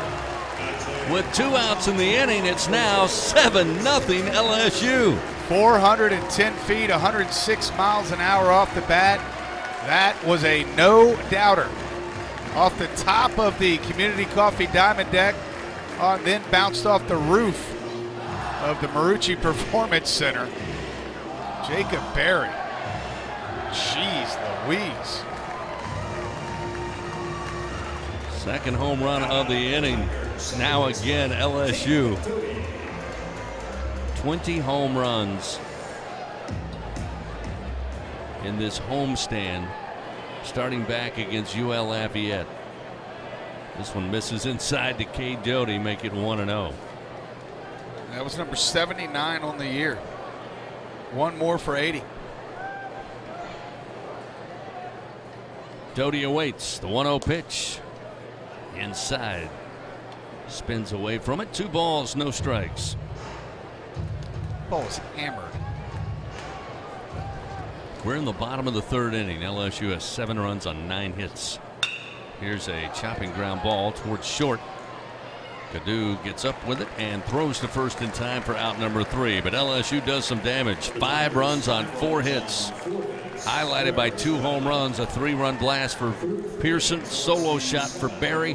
And the Tigers now lead 7-0 as we head to the top of the 4th inning. Back after this on the LSU Sports Radio Network.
LSU opening it up. The last 2 innings, they played it 7 runs, 2 in the bottom of the second, 5 in the bottom of the third. It's now 7-0 Fighting Tigers. Nicholls comes to the plate. Alex Paz, the DH, batting in the cleanup spot, leads it off. Jacob Hasty, relief pitcher, starts his first full inning in relief. First pitch to Paz, ground ball bouncer foul, third base side, and it's 0-1.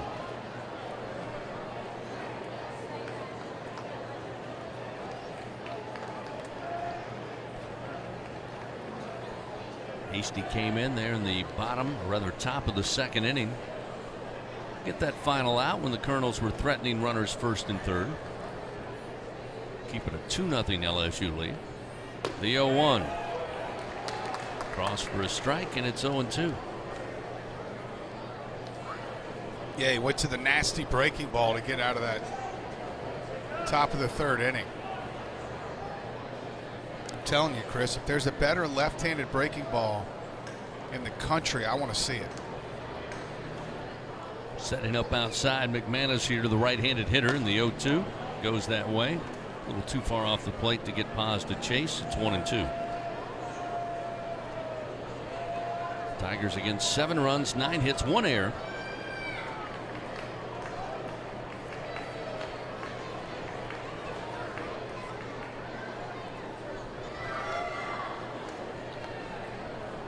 Hasty ahead in the count. Here's the 1-2 delivery. Foul tip in the mid of McManus, but he can't hold on. Rolls towards the first base dugout. Still remains 1 ball, 2 strikes. Fans get a low rate, long-term financing right now on powerful Kubota tractors, mowers, and utility vehicles. Visit LSUKubotaDealers.com for your nearest Kubota dealer and test drive a Kubota today.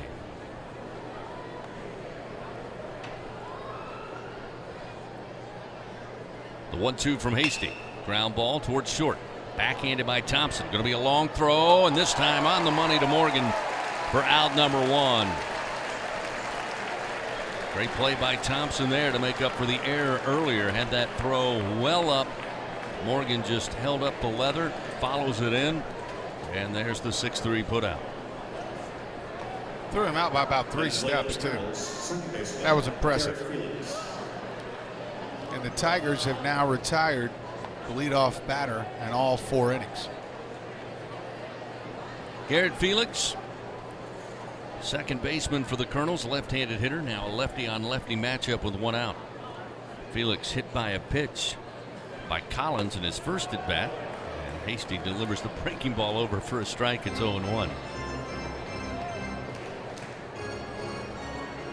Right-hander starting to get loose, and that is Michael Fowler, another guy that we've just started to see more of lately.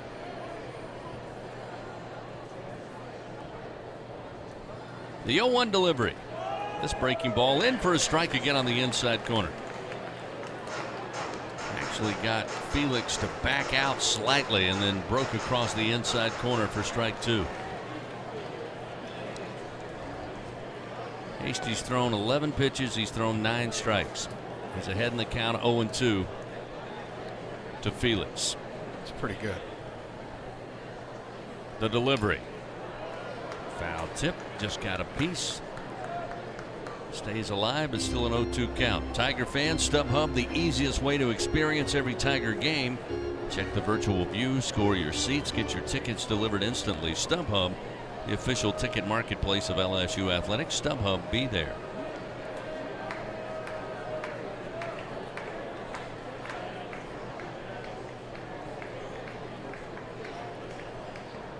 The 0-2 pitch from Hasty.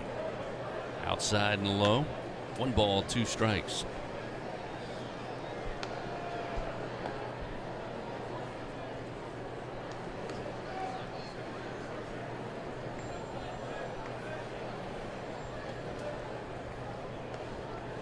Left-hander looks in, gets the sign for McManus. Now will come set.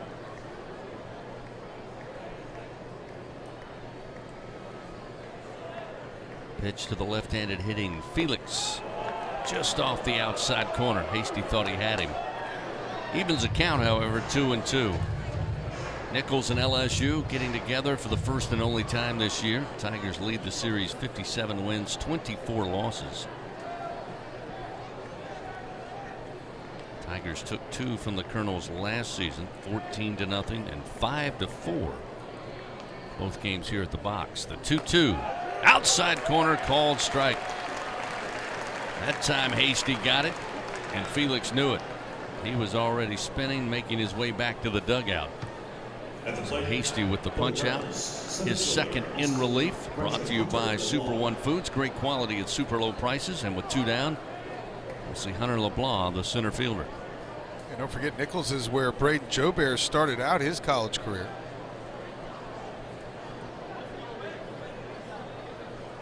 LSU in the last 33 meetings between these two schools, 30-3. Oh, wow.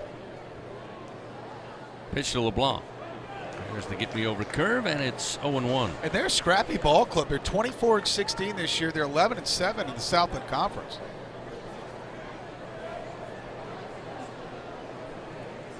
And a lot of people really feel like Nicholls may be the favorite to win that Southland Conference, although McNeese would have something to say about it.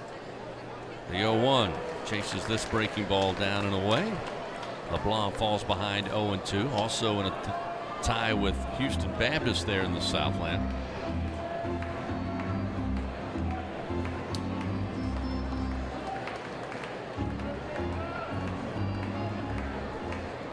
Two outs, an 0-2 count. LSU up 7-0.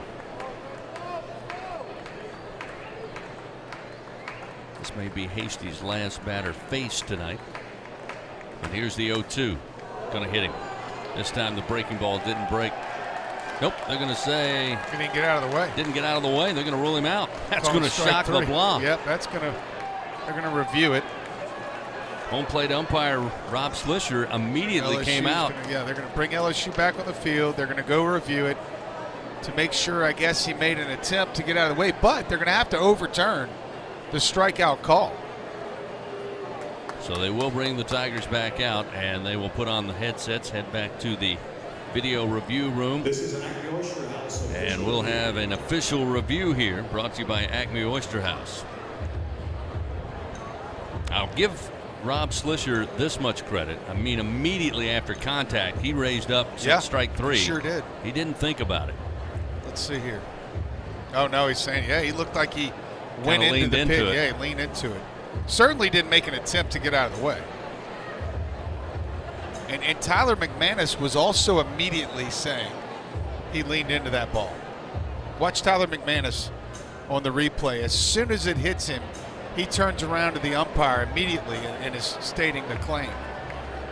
So I think this one's going to stand, Chris. So we shall see. It's, again, pretty clear on the replay here in our booth that they have a case that he leaned in, not only didn't get out of the way, but leaned in to draw that contact. Again, the ruling on the field was strike 3, which ends it. It sends LSU back into the dugout. Right now they're kind of huddled up in 2 different pods out on the field waiting for this official review. And pretty quick one. They're on their way back out now. And they'll rule him out. So Hasty able to again work very clean in the top of the 4th inning as the Colonels retired in order. 7-0 LSU leads. We go to the bottom of the 4th. Tigers have Morgan, Thompson, and Joubert due up when we come back on the LSU Sports Radio Network.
LSU coming to the plate in the bottom of the fourth inning, leading 7-0 over Nicholls. Third pitcher of the night for the Colonels takes over, Luke Barbier.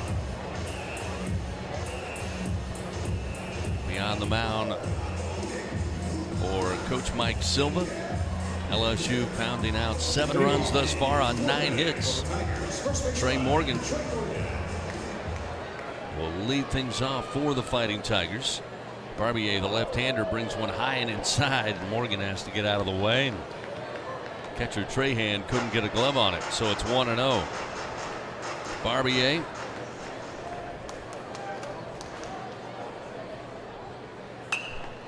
delivers, fouled into the screen by Morgan. Making his 6th appearance as Barbier on the year. He's made 2 starts on the season, got a 14.54 ERA, 0-1 his record. He's pitched only 4 1/3 innings. The 1-1 way outside. The fastball make it 2-1. He's given up 4 hits, 7 runs, all 7 earned, 5 walks to 7 strikeouts. 2-1 pitch, low and outside. That'll make it 3-1 now to Morgan.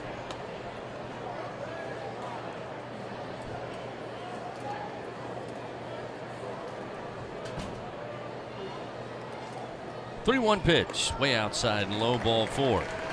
So Barbier walks the first batter he faces. LSU has the leadoff man aboard. And we'll see Jordan Thompson. Thompson tonight, the double to lead things off. There in the bottom of the 3rd inning. Came around to score as well. Again, an impressive 12th double on the season for the Tigers shortstop. Kind of one of those numbers, Doug, that when he hits another double, you look down there and you go, wait a minute, does he have 10? Does he have 11? You mean he's got 12? He's kind of quietly had 12 doubles. Yeah. Morgan at first. That's Lito now.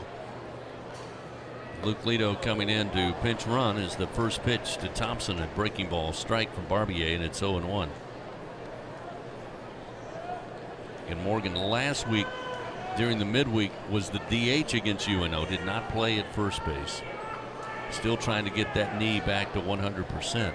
The 0-1 low and inside to Thompson, 1-1. Yeah, it makes total sense that Morgan would be the first starter lifted in a game like this. But I would expect many substitutions throughout the course of the night. The 1-1. Strike on the inside corner. Thompson thought it was a little too tight. But it's 1 ball, 2 strikes. Lito, by the way, the pinch runner, got the start last Tuesday in New Orleans at first base.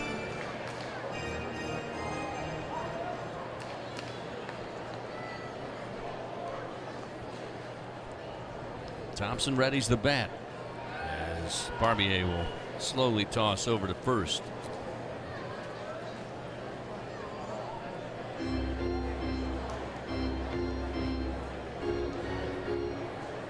Looks like we may see Michael Fowler go out to start off the 5th inning for the Tigers. Or he may just be getting a bullpen session in. This one comes in high and tight again upstairs to Thompson. Evens it up 2-2. Luke Lito, by the way, really a prized recruit last year when coming to campus. Michigan native. Good speed. Good fielding ability. Here's the 2-2. Swing and a miss. Chased it inside. Thompson down on strikes. Barbier records his first punch out. Again, that's his 8th on the year in his limited appearances. And there's 1 gone. And we'll see Braden Jobert. Jobert 0 for 2 tonight. A fly out to center and a ground ball out to Garrett Felix, the second baseman. Yeah, you mentioned Lito. Lito was like the #1 prospect in the country his junior year. Then had an injury and fell a few slots, but at one time he was the biggest recruit in the country. So another lefty on lefty matchup. Barbier to Jobert. Misses badly outside and in the dirt, 1-0. I think we can pretty much expect bullpens to be active the rest of the night. They've got 2 up, about to start throwing for Nicholls, as Doug told you. LSU appears to have the next pitcher to come in, we expect in the top half of the 5th. The 1-0 misses off the plate. 2 balls, no strikes to Jobert.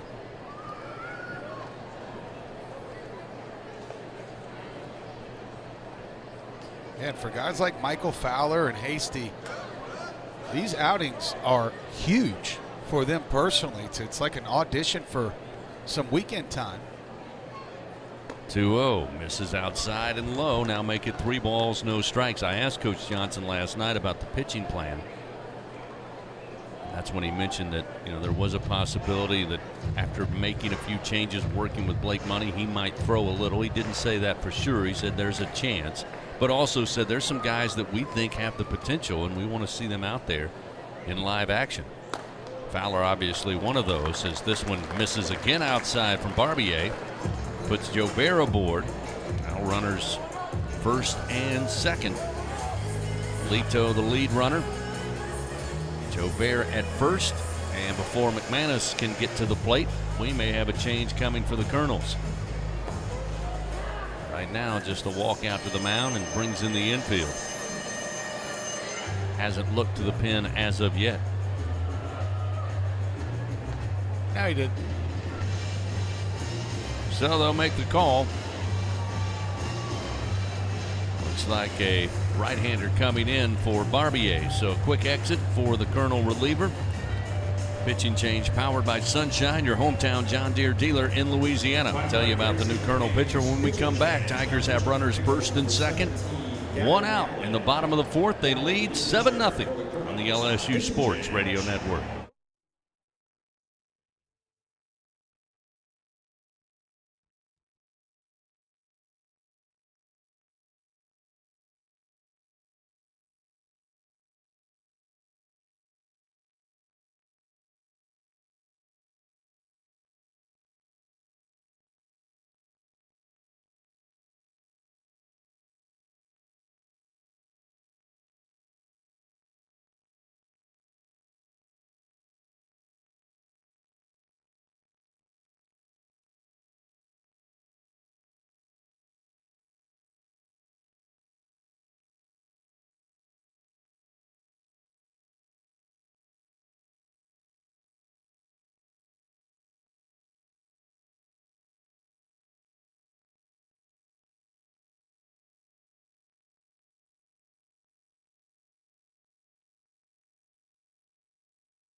Fourth inning, LSU leading 7-0 over Nicholls. The Colonels make another change on the mound. They go to a right-hander with LSU runners first and second. Tyler McManus due up to the plate. Yeah, they're going to go with Gavin Galley, the 6'2", 175-pound sophomore.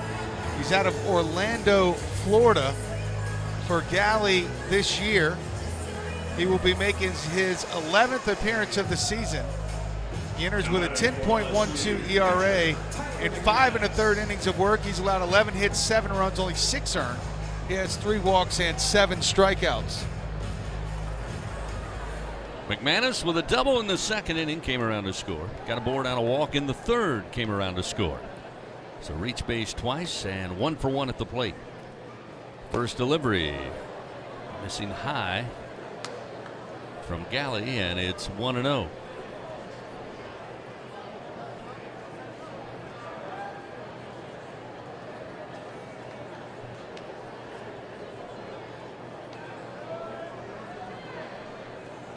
Galley, the right-hander. Kind of a 3/4. Yeah. Drops it down, misses outside. Nope, called strike on the outside corner. It's 1-1. Well, you noticed Mike Silva made the from under call down to the bullpen. So I knew there'd be at least a little 3/4 action.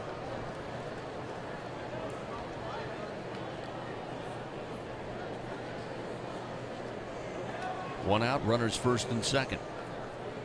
1-1. Foul back into the screen by McManus. Rotolo's foul ball moves the count 1 ball, 2 strikes.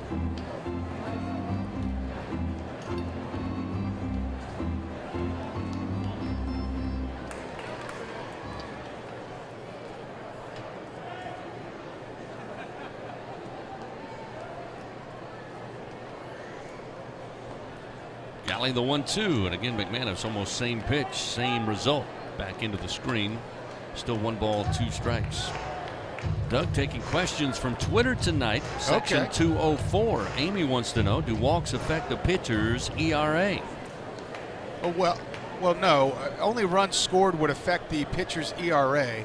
And yes, if a runner reaches by walk, he would be earned, of course, unless there were errors made in that inning. ERA is a little bit tough to understand. Line drive, smack right back to Kadu, the shortstop. And unable to get back is Lito. He's out at second, and the Colonels double up the Tigers to end the bottom of the 4th inning. They had something cooking, but the line drive doubles up LSU, and that'll do it.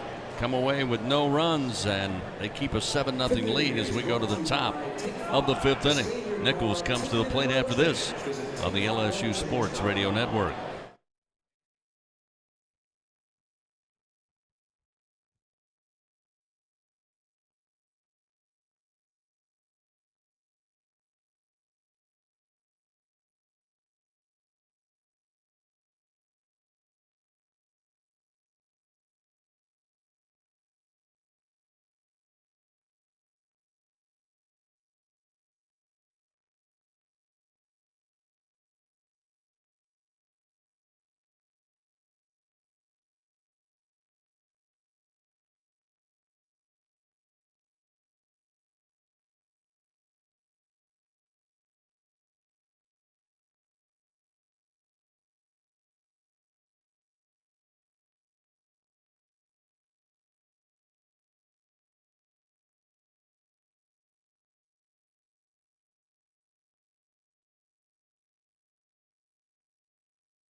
Ty Floyd takes over, the right-hander for LSU on the mound.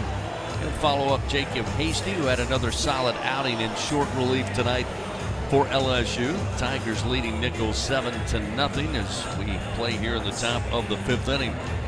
Fan Super One Foods has super low prices on all your game day favorites. Up your grocery game and score big with Super One Foods. He'll face off against Austin Kane, the 3rd baseman, who was a strikeout victim in the 2nd inning, his first at bat. Floyd, the right-hander, ready to go, and the fastball at 92 is swing and a miss, and it's 0-1. Ty making his 11th appearance on the season. Got a 4.02 ERA, 4-3 his record on the year. Breaking ball misses high. It's 1 ball and 1 strike. Floyd does have 7 starts under his belt. 31 1/3 innings pitched, giving up 22 hits on the year, 16 runs, 14 earned, 17 walks to 30 strikeouts, as this one's fouled back off the bat of Kane. And Floyd jumps ahead in the count. 1 ball, 2 strikes. Need to get my binoculars checked. Looked down there and saw Fowler, and all of a sudden Ty Floyd's out there. Floyd ahead in the count, 1-2. The delivery called strike 3. Fastball 95 on the outside corner, and Kane down on strikes for the second time. Floyd wastes little time to pick up his first strikeout. Brought to you by Super One Foods. Great quality at super low prices. Fastball. A couple of fastballs fouled off. Missed high. The breaking ball, then came back with a heater on the outside corner. 95-mile-an-hour heater. Trahan, the catcher, stands in. As Floyd whips another fastball in there, misses low, and it's 1-0. It's never been the fastball for Ty Floyd. He's certainly got that one in the arsenal. The 1-0 in the air to center field, right center field, and coming over, Dylan Cruz. Jogs over, gets under it, and there's 2 gone.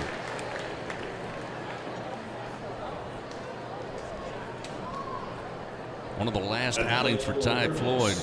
He was amazing. He had the fastball going, but he had the bender working as well, and everybody left the ballpark thinking that certainly could be an asset down the road. Yeah.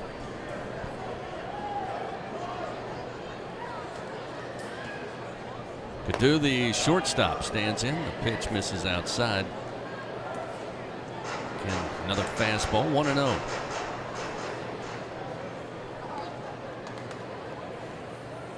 Righty on lefty matchup. Floyd, the 1-0 pitch, sent back into the screen off the bat, 1-1.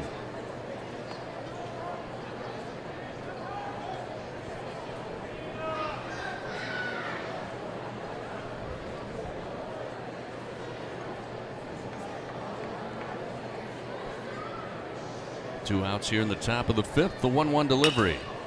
High chopper in betweener, going to be picked up by Floyd on the baseline and flip it over to Lito for out number 3. Great play by Ty Floyd, showing the athleticism.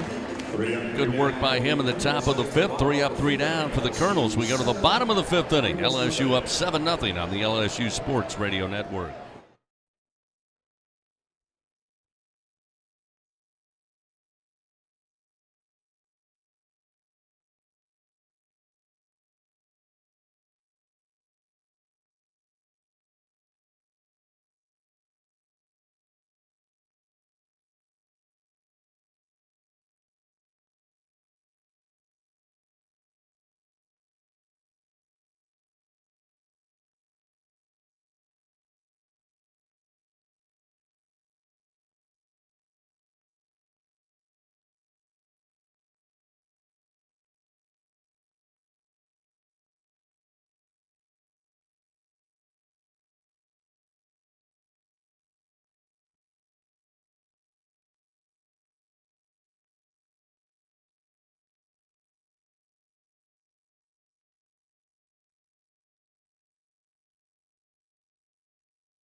Pitcher. Bottom of the 5th inning, LSU coming to the plate. They'll have Stevenson bottom of the order, then Pearson and Cruz due up.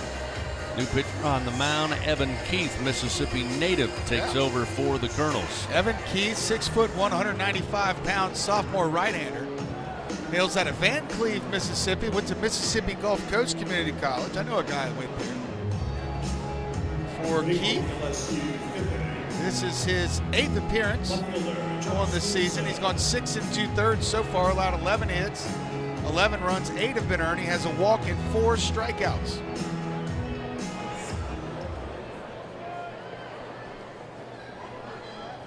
Josh Stevenson to lead it off. First pitch to the left-hander across the plate. Fastball makes it 0-1. Stevenson tonight, a walk in the second, came around to score, delivered an RBI single in the third. also came in to score again. So 2 runs scored and an RBI tonight for the freshman left fielder in the 9 spot. Pitch missing high from Evan Keith, and it's 1 ball and 1 strike. Defensive change also for the Colonels, along with the change on the mound. Kyle Boudreaux takes over at third base for Austin Kane. Strike to Stevenson now. He falls behind 1-2 the count. Yeah, how about 4 runs tonight? Of the Tigers, 7 comes from McManus and Stevenson down in the 8 and 9 spot. Pretty productive night for the bottom of the order. The 1-2 reaches out to stay alive and fouls it towards the first base dugout. Another Rotolo's foul ball. 1 ball, 2 strikes. And then, oh yeah, don't forget, turn the order over, and Pearson has been pretty good, as well as Cruz, both 2 for 3 tonight. The 1-2 to Stevenson. This time he can't find it. Swing and a miss. Down on strikes.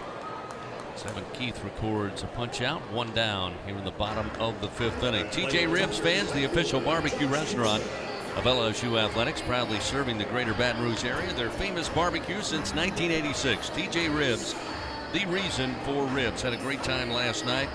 Coach Jay Johnson is so great to work with each week on the Jay Johnson Show. We got 2 more shows coming up.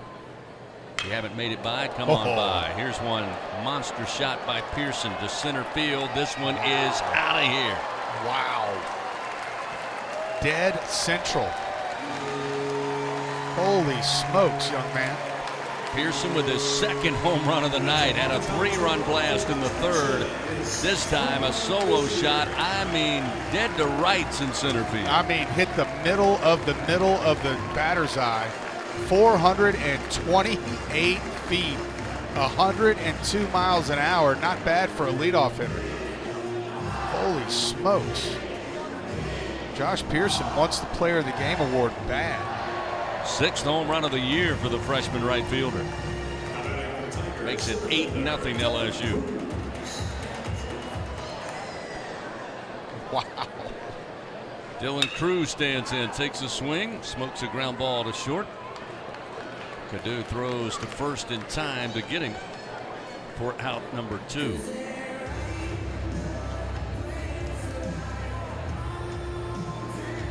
Well, that'll make it 21 home runs in the last 8 home games. Is that good? That number keeps rising. It may continue to rise tonight. Here's a guy that can do that. He's had a couple multi-home run games this year too.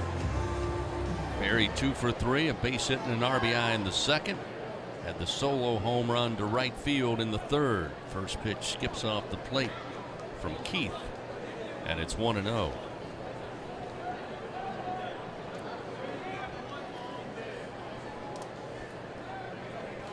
Keith working quickly. The 1-0 pitch. Strike on the inside corner, just under the hands of Berry. It's 1-1. Look at these numbers home runs wise. By the time we get to postseason play, there's a very good chance the Tigers will have 2 guys in the 20s and 1 in the high teens. 1-1. Strike down the middle, a fastball from Keith, and it's 1-2.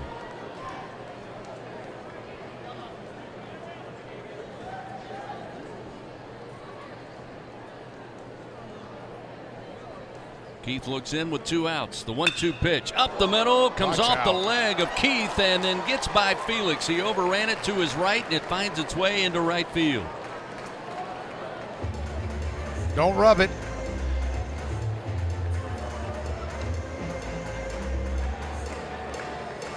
Again, another torched baseball right at the pitcher. Coach comes out, makes sure he's all right. Right on the inside of the ankle. He says he's fine. And again, the Tigers got a very fortuitous bounce as it came off the leg and Felix was moving to his right. Ball went to his left. And that allows Berry to arrive safely. Another 2-out single for Berry on the year. Doty stays away from the breaking ball, but it's a called strike. 0-1. Doty tonight 0 for 2. Was hit by a pitch in the first inning. Struck out in the second. Grounded out the shortstop last time in the third. The 0-1. Big swing, but came up empty. It's 0-2.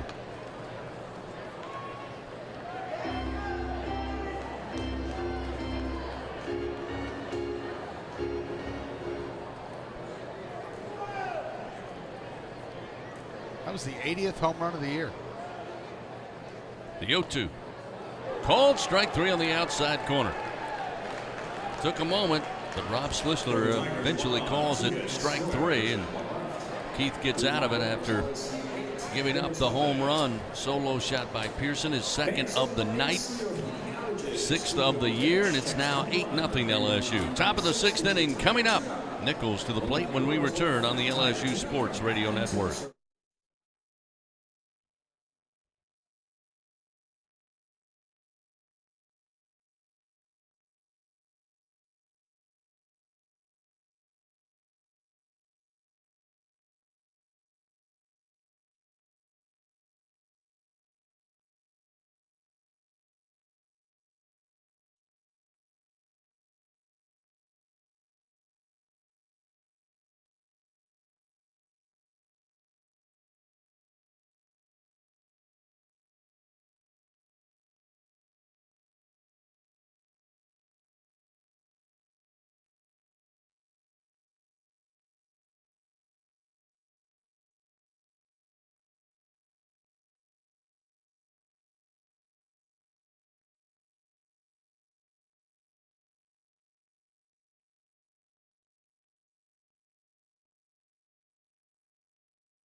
Eight nothing now. LSU leads Nicholls. Moving to the top of the 6th inning. We'll start at the top of the order. Simon leads it off. Ty Floyd out there to begin his 2nd inning in relief. Floyd looking good in that 1st inning of work there in the top half of the 5th inning. The 1-0. And on the hands and fouled back into the screen. It's 1 ball, 1 strike. Fans H&E Equipment Services, the official construction equipment partner of LSU Athletics. For all of your rental needs, call 877-700-RENT or visit herentals.com today. Well, the home runs continue for LSU. They've had a bevy of them over the last several days. Pearson with 2 tonight. 1-1. Off speed misses high, and it's now 2-1. And there's one off speed pitch. And you know, Ty Floyd has a chance to be the best pitcher on this team. I mean, his fastball is that good, but we've talked about it a lot. It's that breaking ball, and in outings like this, I'll let this pitch go. 2-1, slap ground ball to Thompson. Got to him quickly, takes his time, throws over to Lito in time for out number 1. But that was another fastball there. I'd really like to see, you know, half and half fastballs to breaking balls, especially when your team's up by 8 runs. Because if he can develop that off-speed pitch, he is a weekend starter. That's how good his fastball is. But it's a little frustrating to sit here and watch him throw now. He's up to 13 pitches, and he's thrown 1 breaking ball. That'll bring up Zane Washington. Washington, the right fielder, takes a swing on the breaking ball and hits the top of the plate, rolls down the third base line, foul. 0-1. Washington tonight, caught looking by Collins in the first, got a board on a throwing error in the 3rd inning. And the Colonels threatened with runners 1st and 3rd. Washington left stranded there at first base. The 0-1, swing and a miss. That fastball right by him in 94, and it's 0-2. Yeah, so you saw the big curveball there, which would, by the way, a very good one to start off the at-bat. Now a fastball. Now Floyd's got his choice. See what he tries with the out pitch here. The 0-2. This is high again. And that's not a bad 0-2 pitch. Trying to elevate it, get it outside a little bit. Washington with some discipline stays away. It's 1 ball, 2 strikes. What do we have down there now? Is that Trey Schaefer? 1-2, swing and a miss. 93 miles an hour on the gun. Floyd, second strikeout on the night. 2 gone. That'll bring up Edgar Alvarez, a left-hander. Alvarez tonight, strikeout victim last time in the 3rd. And that is Trey Schaefer starting to toss down in the Tigers bullpen. We haven't seen him in a while. Floyd rocks and fires. A breaking ball in for a strike on the inside corner. It's 0-1. I'm telling you, that thing's got some depth too. Starts him off with the breaking pitch. Now the 0-1. Sent back into the screen with a fastball. It's foul. 0-2.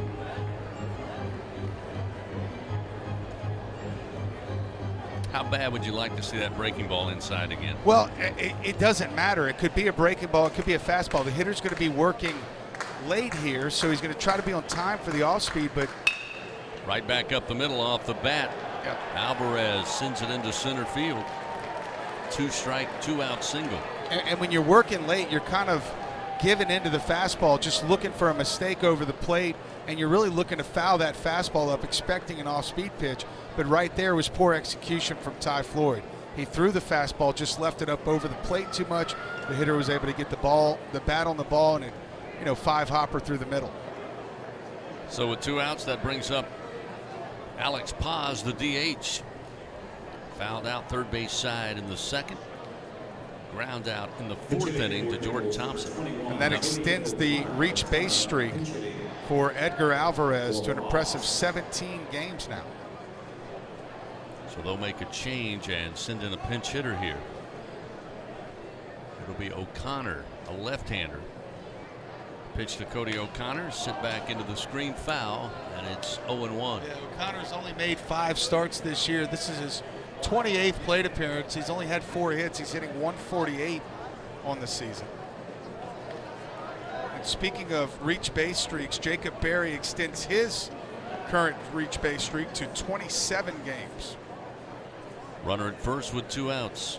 The 0-1 to O'Connor. Missed off the outside corner. They'll appeal down to 3rd. Reggie Drummer says no. It's ball 1, 1-1. Remember, when the Tigers win, you win. Enter promo code LSU50 the day after an LSU baseball victory. Receive 50% off your online order at papajohns.com. Better ingredients, better pizza, Papa John's. The 1-1. Off speed, swing and a miss, and it's 1-2 now to O'Connor. Now that was filthy, and that was a changeup. Now I know that we haven't seen a changeup this year from Ty Floyd, but that was also a very good pitch. Ty again in the driver's seat. Runner on first. 2 outs. Here's the 1-2. Swing and a miss. Came back with a fastball. Challenged him. Down on strikes goes O'Connor. That should be 3, I believe. That's the out number 3. LSU hesitated to come off the diamond, but that was in fact the 3rd out. So Floyd records his 3rd strikeout, and we go to the bottom of the 6th inning. Not much doing for the Colonels there in the top half of the 6th. 8-0 LSU leads. Back after this on the LSU Sports Radio Network.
Well, we can mention it now. Colonels got their first hit of the night, came in the top of the 6th inning. 1 hit tonight. They have committed 1 error. LSU leading 8-0. They've got 8 runs on 11 hits, 1 error as well. Bottom of the 6th will bring up Luke Lito to lead it off. He took over as a pinch runner for Trey Morgan. Stayed in the field at first base. Barring another pinch runner, we'll see Thompson and Joe Bear do up as well. Here in the bottom of the 6th frame with LSU with a solid lead in hand, but still plenty of outs to find. And we'll have a new pitcher, Dylan Bergeron. He's going to go in for the 4th time this year. Bergeron's worked an inning and 2/3, allowed 1 hit, no runs. He has 3 walks and 3 strikeouts. Putting off the LSU 6th inning, first baseman, number 29, Luke Lito. Bergeron, a lefty, 6 foot, 210 pounds. He's a freshman out of Houma, Louisiana. Went to E.D. White. Luke Lito batting for the 9th time this year, and he'll take a swing and a miss. Off-speed delivery from Bergeron, and it's 0-1. 2 more arms still staying loose and throwing for Nicholls down in the bullpen. Here's the 0-1. Look out. Gonna catch Lito in the back. Hit batter will send him to first. So the Tigers with the leadoff man aboard. And we'll see Jordan Thompson. As they inch closer to that 2,000 mark of 110 hit by pitches, that is now number 84. That's the 2nd of the night, right? Yep. So we'll see Collier Cranford check in to pinch hit now for Thompson. So Cranford batting also for the 8th time on the year. Average of 286. 2 for 7 on the season. Has 3 runs batted in. Earned 4 walks. Struck out twice. Expect to see him go in at shortstop as well in the top of the 7th. First pitch to Cranford. Down the middle. Called strike, 0-1.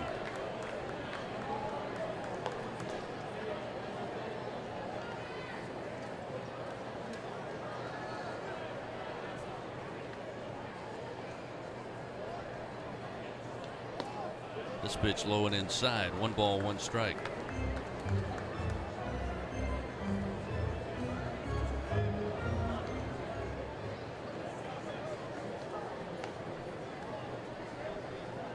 Lito hit by a pitch, leads off of first.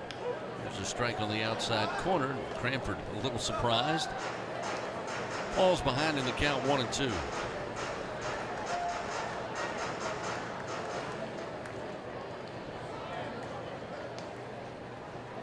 Yeah, we'll start to see the benches unload here now with Cranford. Lito at first base.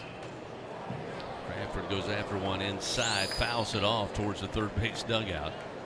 Still 1 ball, 2 strikes. Looks like for now, Braden Joubert will stay in that designated hitter spot.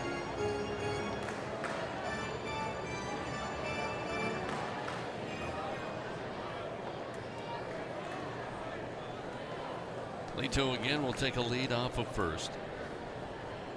Nobody out. Pitch to Cranford. Misses outside, evens it up 2-2. Strahan tried his best to frame that pitch. Unsuccessfully, it's 2-2. Cranford digs back in. 2-2 pitch. Inside on the hands, and Collier fouls it off. Also for Nicholls, there is a new second baseman. Now at second base, number 1, Jordan Thompson. Thompson is at second base for the Colonels. How about that? Jordan Thompson, the other Jordan Thompson. I think Checks this has in at happened second before. base. I'm having deja vu. Takes over at second for the Colonels.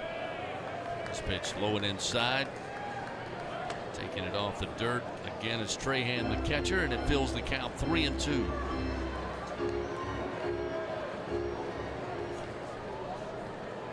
So both teams in this game taking opportunities to work players in. For 2 different reasons, of course. Ground ball by Cranford. Kadu, the shortstop, his play is to first as Lito was barreling down quickly to second base. No chance to turn 2 with the speedy Cranford. but they'll get the out at first for the first out of the inning. Now batting for LSU, designated How about Lito getting in there when it looked like not a sharply hit ball, but got there in plenty of time. Looked like a tailor-made double play ball, but Lito was just steps away from second. Scuddu got to the baseball. So with one down, Braden Jobert, in fact, will bat as the DH. Pitch inside from Bergeron, misses for ball one. Yeah, Jobert, other than Trey Morgan and Doty, are the only starters without a hit. Lito down at second in scoring position with one out. Tigers up 8-0. Here's a big swing and a bouncing foul ball first base side. Makes it 1-1. Hard to believe the season coming down the final stretch. Crazy.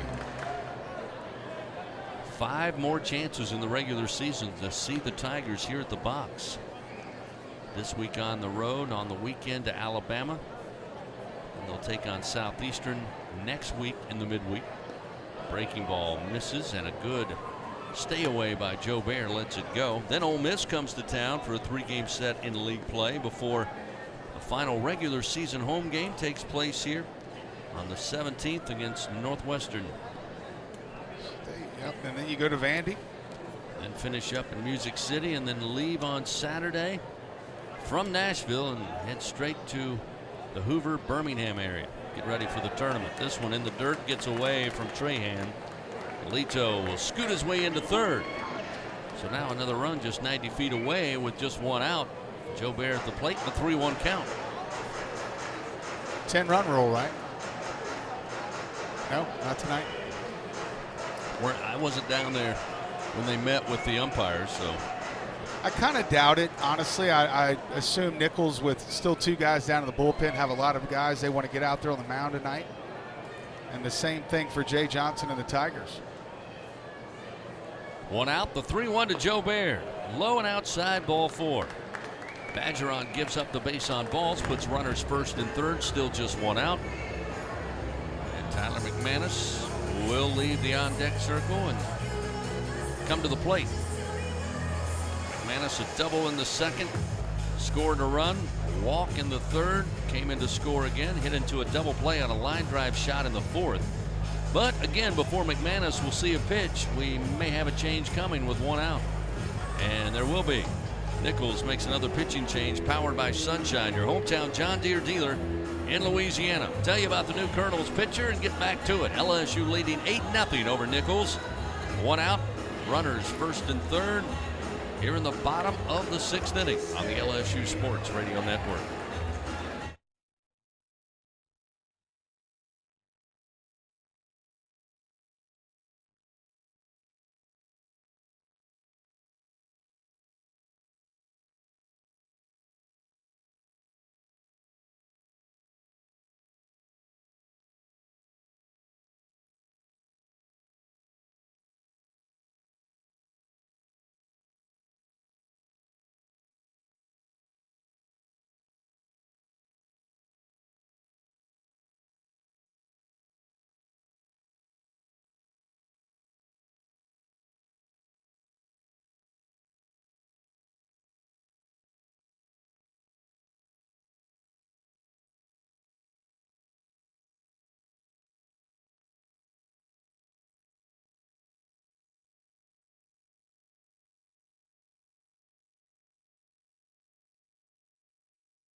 Fans, right now is a great time to visit your local Kubota dealer. See why Kubota, the #1 rated reliability under 100 horsepower tractor in the US of A. Visit LSUKubotaDealers.com for your nearest Kubota dealer. Test drive a Kubota today. The Colonels make another pitching change. The Tigers threatening for more here, leading 8-0. They have runners first and third with 1 out. Tyler McManus coming to the plate. It'll be Brandon Andrews, a right-hander, 6'2", 215 pounds. He is a senior, comes to Nicholls from Jacksonville State.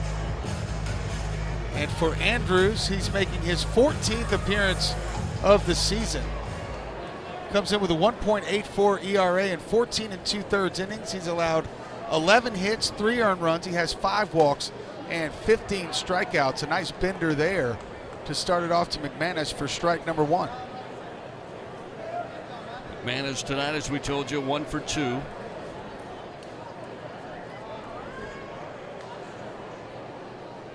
The 0-1 pitch, slapped, and a base hit through the 6-hole into left field. That'll bring home Luke Lito, and the Tigers do extend the lead, 9-0 on the RBI single for Tyler McManus. RBI number 13 on the season. Runners still first and second, just 1 out. Yeah, McManus has now reached base in 3 of his 4 plate appearances, and the only time he was made out was a line drive right at the shortstop. So we'll see Josh Stevenson now. Stevenson 1 for 2. Ward on a walk, came around to score, had an RBI single, and came around to score again in the 3rd. Delivery missing inside. 1 ball, no strikes for Brandon Andrews.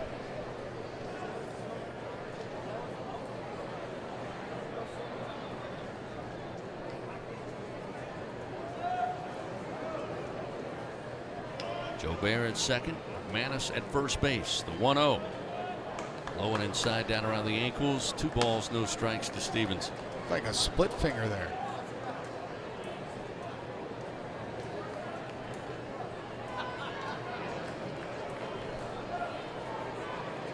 LSU 9 runs on 12 hits tonight. Colonels have been able to pick up just 1 hit off Tiger pitching. 2-0, swing and a miss. Pitch in on the hands, and it's 2-1.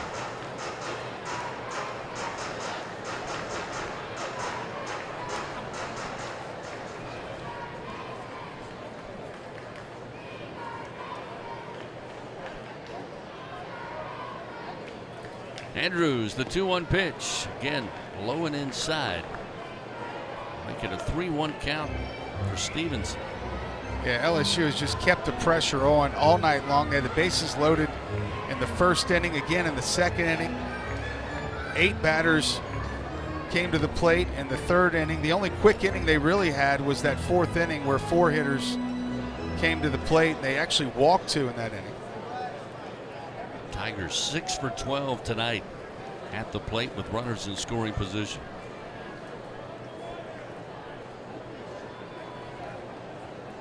That normally means good things. It does. 3-1 pitch. Inside, gets away from Trahan. It's ball 4, and Stevenson will head down to first. And again, the Tigers, for the 2nd time tonight, have the bases loaded, just 1 out. A 3rd time tonight.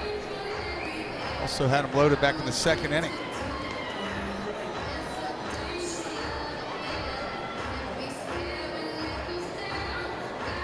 Now batting for LSU, right fielder Josh Pearson.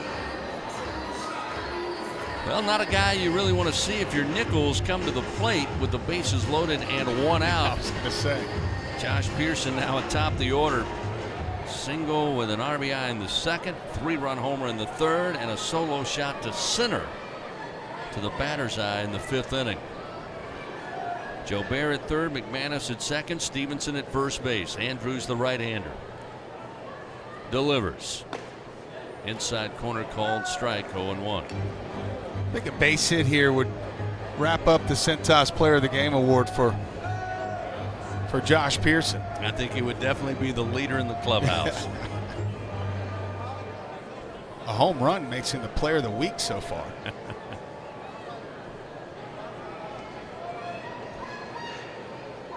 Here's the 0-1 delivery. Off speed and outside. 1 ball, 1 strike to Pearson, who again now batting .324, came into the game batting an even .300. Good night. And his production has just lifted after taking over in the leadoff spot for Coach Johnson and the Tigers. The 1-1. Boy, he wanted that one, but chased one a little outside and low, swing and a miss, and it's 1-2. Yeah, he'd probably like to have that swing back. Went for an off-speed pitch. Probably not the one he's looking for off the outside part of the plate. Yeah, he's up to 6 home runs now. He has 4 doubles. And how many RBIs? Only 2 tonight? 5 RBIs tonight. So that total is now up to 21. It's a ground ball, bouncer foul, first base side. And when you look at the numbers, he has 70 at bats. That's 100 less than Dylan Cruz with 6 home runs. And Dylan Cruz has 13 home runs.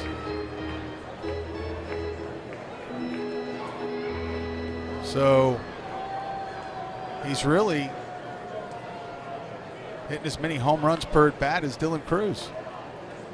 Here's the 1-2. Big swing again, just got a piece, comes off. I may have been his cleat, but a foul ball nonetheless. Keeps the ball, keeps the count. 1 ball, 2 strikes.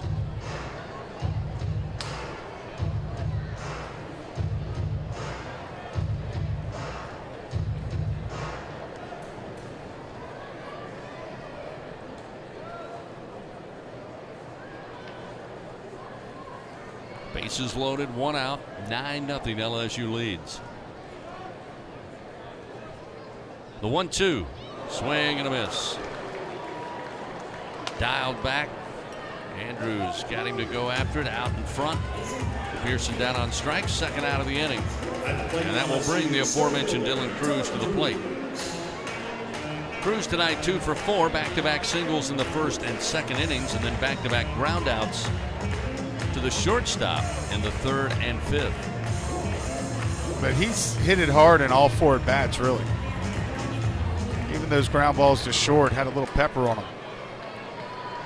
So you give yourself a high 5 for striking out Pearson tonight, and your reward is to face Dylan Cruz. Yeah, and he's only hitting .500 with the bases loaded. There's a strike with a curveball on the outside corner to make it 0-1. 351 with 2 outs, 327 with runners in scoring position.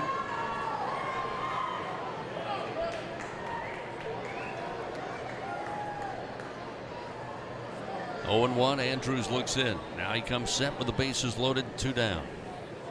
The pitch to Cruz. Oh, Popped up behind the plate, giving a look. Trahan looks like he has room, and he'll make the play in front of the first base dugout for out number 3. Had to wait a while to bring it down, but Trahan stayed with it, made the play. And they get 1 run on 1 hit to the Tigers. They leave 3 men on. We go to the top of the 7th on a Tuesday night, and LSU leading 9-0 over Nicholls here on the LSU Sports Radio Network.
Remember, Tiger fans, you can show off your team spirit when you're here at the box or even while you're at home. Just visit Cox.com/Tigers.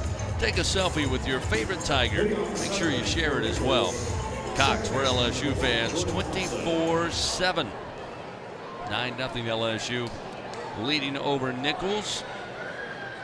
Jordan Thompson for the Colonels, who checked in for Felix at second base, will bat for the first time tonight. This will be just his 4th at bat of the year. He's 0 for 3 in his previous trips to the plate. Ty Floyd still going for the Tigers, starting his 3rd inning of work. He'll call for time, as will Thompson, and step out. Collier Cranford, by the way. Speaking of the other Jordan Thompson, Cranford came in to pinch hit. He also will remain on the diamond at shortstop defensively for LSU. The 1-0 off the end of the bat, lifted in the air down the line and right near the bullpen. It's coming down quick and will be out of reach for Leto, Pearson, and even Doty giving chase. 1-1. And Trey Schaefer continues to, got a fan on the field. A little leaguer. He's a little too fired up for that foul ball. Came tumbling over. Fell over the side, but he's okay. He made a good jump back into the seats as well. Here's the 1-1. Misses high from Floyd. 2-1 now to Thompson. Yeah, Schaefer's pitch for pitch right now with Ty Floyd, so I'd imagine as he's approaching 30 pitches, well, this will be his 31st, and we'll probably see Trey Schaefer pretty soon. Swing and a miss makes it 2-2 to the Jordan Thompson from Moss Bluff, Louisiana. Collins started it off for the Tigers. He went 2 2/3, no hits or runs allowed. He had a walk and 2 strikeouts. He turned it over to Jacob Hasty, who worked the next inning and a third. 2-2 pitch. Swing and a miss. Down on strikes goes Thompson. So Floyd records the strikeout, and immediately Jay Johnson sprinting out to the mound. And Doug, I think you nailed it. He's looking to the bullpen. He'll make the call. Ty Floyd finishes his outing tonight. Another strong outing, 4 strikeouts. Gave up just 1 hit, no runs. Excellent work. As we'll see the pitching change. Powered by Sunshine, your hometown John Deere dealer in Louisiana. Yeah, Floyd and Hasty, Chris, combined for 3 2/3 innings of work. Only allowed 1 hit between them, 7 strikeouts and no walks. So we'll take a timeout. We'll return to the box. 1 down. Nicholls batting here in the top of the 7th inning. Talk about Trey Schaefer, the new Tiger pitcher, when we come back on the LSU Sports Radio Network.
Great night to be here at Alec Box Stadium. Beautiful shot of the waxing crescent moon tonight up in the sky. Had a great shot from the cameraman moments ago. Looks beautiful out there on a clear night. LSU leading 9-0. We see Trey Schaefer take over. Nicholls Nobody on, 1 out, and a new pinch hitter in for LeBlanc. Williams will pick up a bat out of Hammond, Louisiana. And the first pitch from Schaefer way upstairs for ball 1. Trey Schaefer,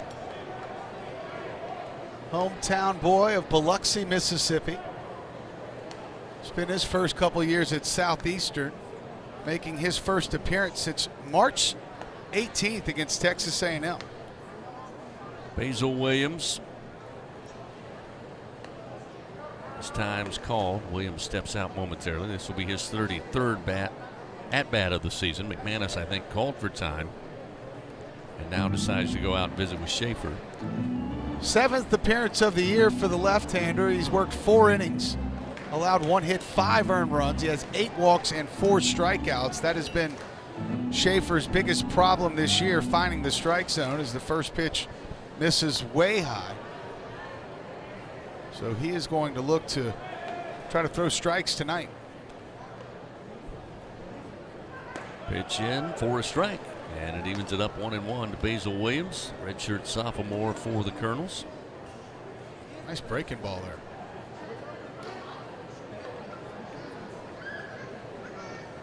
Trent Vittmeyer has already started to toss down in the Tigers bullpen. The 1-1 going to catch the jersey.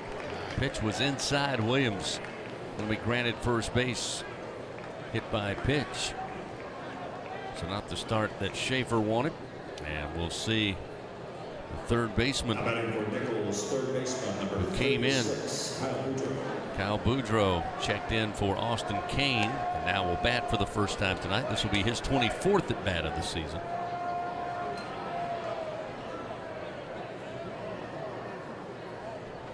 Schaefer with a runner at first will come to the plate. And the fastball's there, belt high for his strike, 0-1.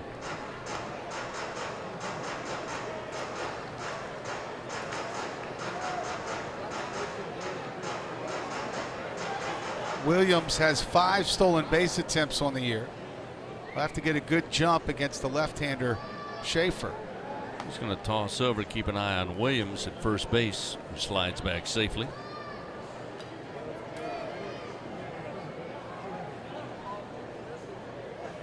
Guess I should mention he's only 1 of 5 in stolen bases.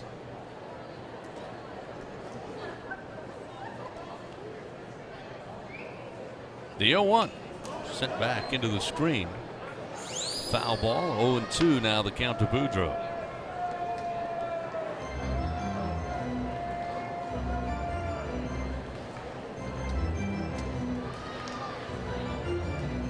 Limited chances for Boudreau this year. He's only making his 23rd plate appearance. 28th if you include the walks. Has 5 hits on the year. Here's the 0-2. Outside and low, ball 1.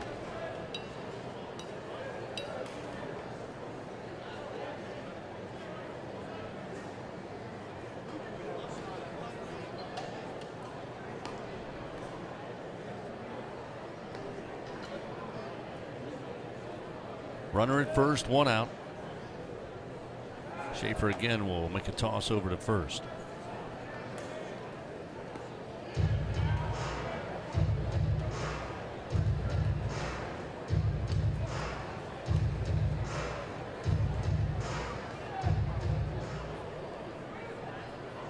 Boudreau, the right-handed hitter. Schaefer fires high and inside.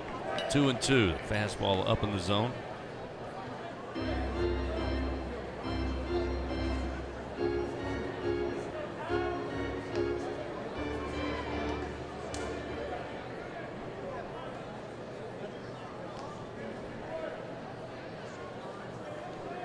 Two-two delivery. Got him to chase it outside. Fastball out of the zone, and Boudreau chasing goes down on strikes. Schaefer comes back after giving up the hit batsman and records a strikeout. His first on the night. 2 away. Yeah, Schaefer's got good stuff. That fastball from a lefty, I've always said, 90-plus plays in the SEC from the left side. He throws it in there in the low 90s, got a nice breaking ball. It's just command. just doesn't quite have that great command that you're looking for. This one missing for ball one to Austin Trahan, the catcher for the Colonels out of New Iberia. Williams at first base, 2 down, 9-0 LSU leading. Trahan tonight a couple of flyouts to center field. This fastball at the knees for a strike, and it's 1-1. That strikeout from Schaefer, the 10th strikeout of the night for Tiger pitchers, compared to only 1 walk.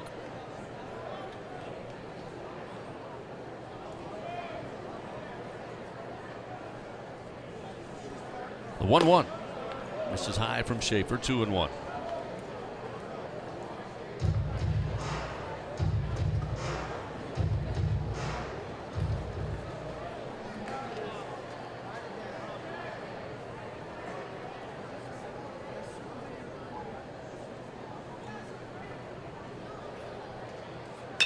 This one in the air to right field. Going to take a bounce down in front of Pearson. Williams around second, jets his way into third. Trahan with his first hit of the night, second for the Colonels. Comes with 2 outs here in the top of the 7th. Now Nicholls with runners first and third. Yeah, that was really a good piece of hitting. Schaefer might have left it up a little bit, but it was out over the outside corner. At the plate for the Colonels, shortstop, Cooper. And Trahan just went with it out to right field. Now Parker Cadu going to take his 3rd plate appearance of the night, with about the best opportunity that the Colonels have had all night to score a run, with a runner only 90 feet away. I think that is the first time a Colonels runner has reached 3rd base. First swing deep to center field. Cruz on the run. Cruz back shy of the track. Will make the grab for out number 3. Boy, off the bat looked like that had trouble written all over it. Again, Cruz shows why he's one of the best in center field. Just when you think it's getting over his head, he's able to track it down and keep it a 9-0 LSU lead. Again, Colonels threaten but come up empty. We now move to the bottom of the 7th. Time to stretch it out here at the box. LSU leading 9-0 on the LSU Sports Radio Network.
Fans, our first batter of the 7th. 9-0 LSU leads over Nicholls on this Tuesday night baseball contest.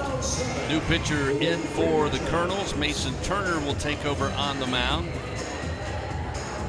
Right-hander will face, barring any pinch hitters for LSU, due up Barry Doty and Luke Lito batting for the 2nd time tonight. Yeah, Mason Turner making his 3rd appearance of the year. He's gone 2 innings, allowed 1 hit, no runs, 2 walks, and 2 strikeouts. Opponents hitting 143 off of Mason. Turner 6 foot, 180-pound junior out of Houma, Louisiana, with the Terrebonne High School. He also plays in the outfield for the Colonels. And he's going to face Barry and Doty for sure. They're in the on-deck circle.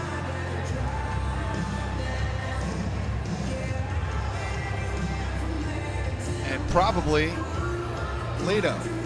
Leading off the LSU 7th inning, third baseman, Jacob Berry. So Berry comes to the plate. Just the run-of-the-mill 3 for 4 tonight for Jacob Berry. Yeah, no big deal. Driven in 2 runs at the plate, and the first pitch catches him right there on the upper back. Boy, near the shoulder. As he ducked down to get out of the way and could not miss the baseball. And he'll luckily head on down to first base. Looks like a pinch runner was by design coming in. Yeah, that's Merrifield. That almost looked intentional. I mean, that was behind his head. Like you said, Chris, there was literally nowhere for him to go. But this is only the second appearance of the year for Turner, so I'm sure there's some nerves out there involved. Give him the benefit of the doubt. Doty takes a swing, fouls it back, and it's 0-1. In case you're wondering, Turner is the 8th pitcher of the night for the Colonels, and there is still a right-hander down in the bullpen tossing. 3rd hit batter of the night, 85 for the season. The 0-1. Chopper down third base way and foul left of the bag. 0-2 to Doty. Doty was hit by a pitch in the first inning to get aboard. Struck out in the second, grounded out to short in the third, and was caught looking on the outside corner for a strikeout in the 5th inning.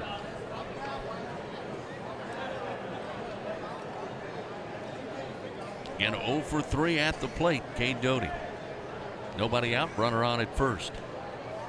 Pitch misses outside, 1-2. Take this opportunity throughout the course of this inning to update some scores around the SEC. The scoreboard update, as always, will be presented for the people by Caesars Sportsbook. 4 games have already gone final. Here's the 1-2 way upstairs. Gets away from Trahan all the way to the backstop. Merrifield, the pinch runner, down to second. How about Louisville tonight at Vanderbilt? Tosses the 2-hit shutout to defeat the Commodores 1-0. Great ball game there. Louisville ranked 10th in the country. Tennessee still has not slowed down. 14-1 they win tonight over Alabama A&M to improve their record this season to 41-4.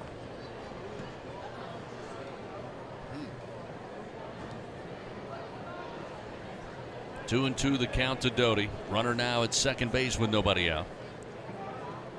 Pitch from Mason again misses high.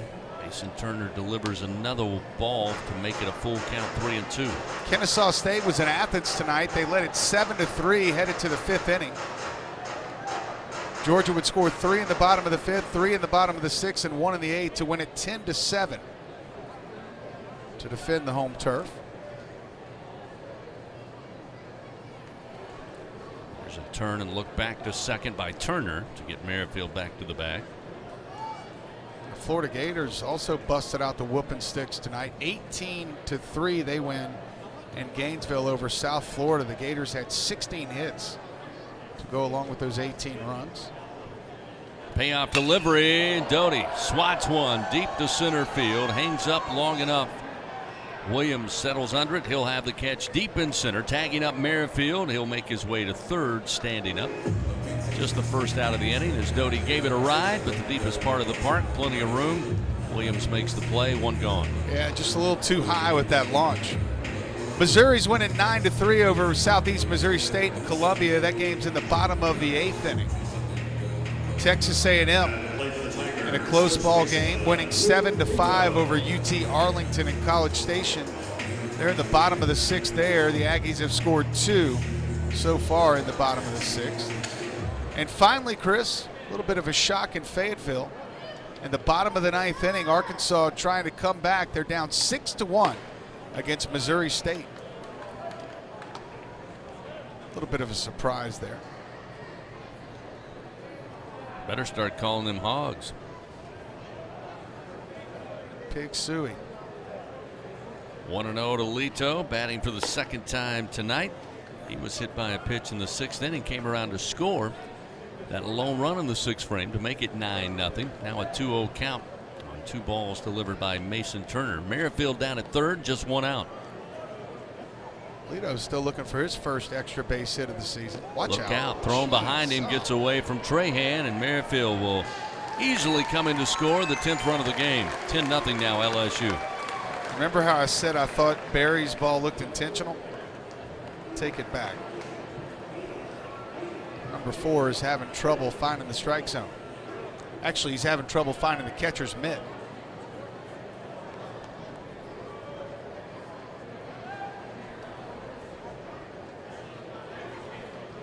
So nobody on now, 1 out. A 3-0 count to Luke Lito.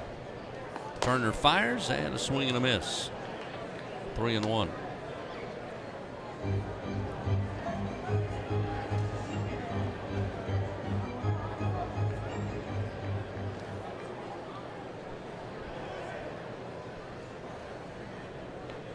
Three-1 to Lito. There's a strike. Fills the count now 3-2.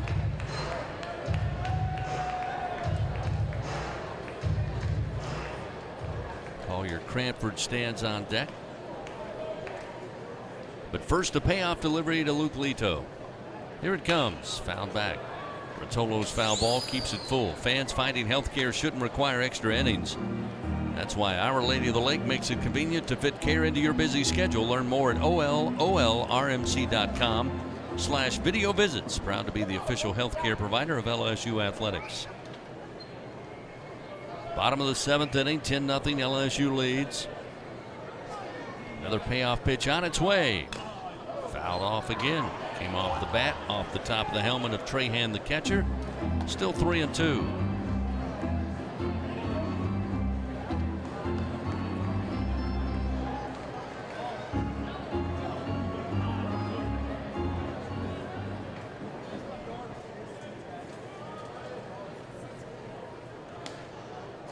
With 1 out, another payoff delivery. Lito puts it high into the air, shallow right field. Going back is Jordan Thompson, but called off by Washington, who comes in to make the play, squeezes it for out number 2. So 2 gone. That'll bring Collier Cranford to the plate. Cranford grounds it out to the shortstop, his first time, coming in to pinch hit in the 6th inning for Jordan Thompson.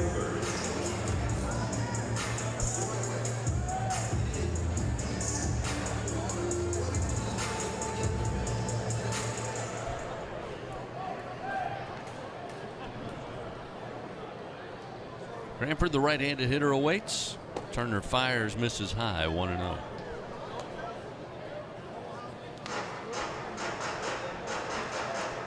LSU adding to their lead in the bottom of the 7th. 1 run in without a hit.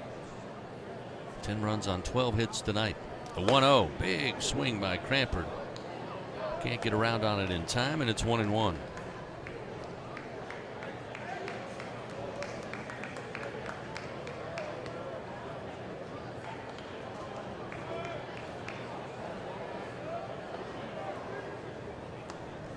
The 1-1. Strike on the inside corner. Fastball from Turner. Makes it 1-2 now to Cranford.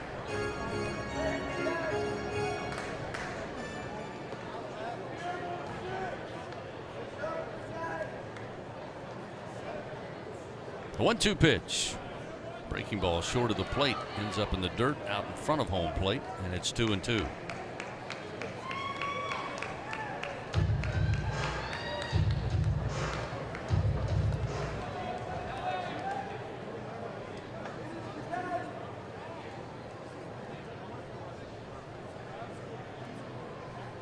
Two-two delivery, misses high. Get another full count, and a payoff pitch upcoming from Mason Turner.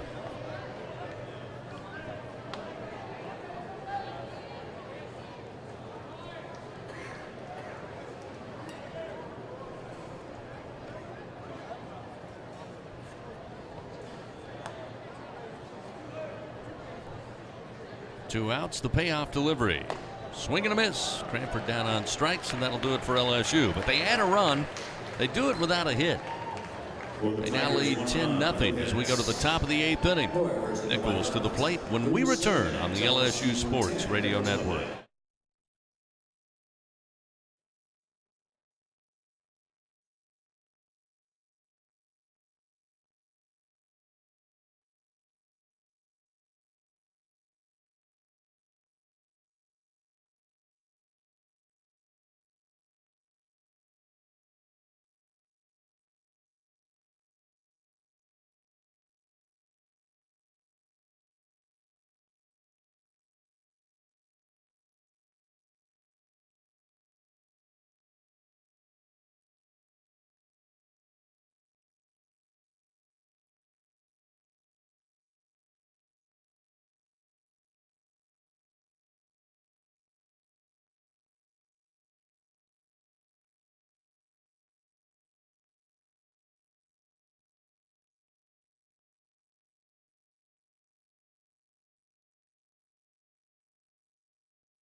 LSU at the moment cruising with a 10-0 lead as we hit the top of the 8th inning. Colonels will have the top of the order. Simon, Washington, and Alvarez due up.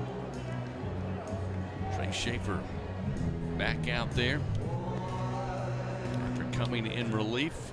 Find the final 2 outs of the top of the 7th inning.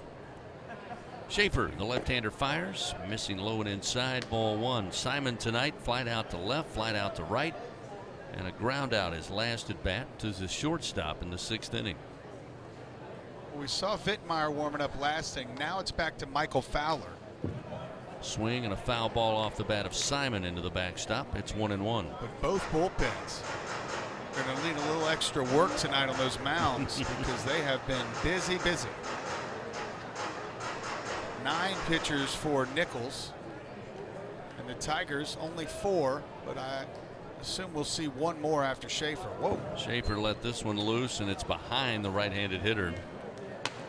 It goes to the backstop. Now 2-1.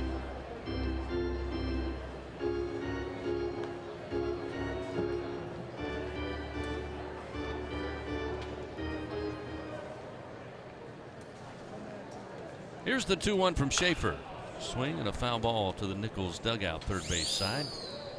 2-2. Fans, you won't believe how much life you can fit into the 2022 RAV4. Just visit your local Toyota dealer or Toyota.com today. Following the action on the field tonight, we'll have the Fighting Tiger 10th inning show.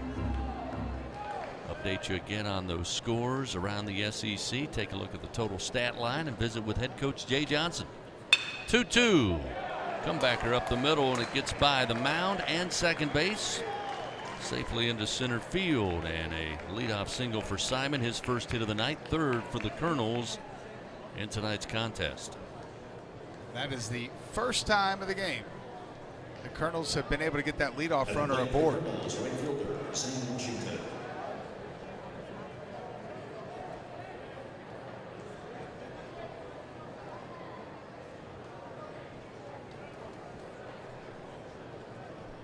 So we'll see Zane Washington, the right fielder, aboard on an error in the 3rd. A couple of strikeouts bookend his 3 at-bats, and the swing and a foul ball out of play right side makes it 0-1.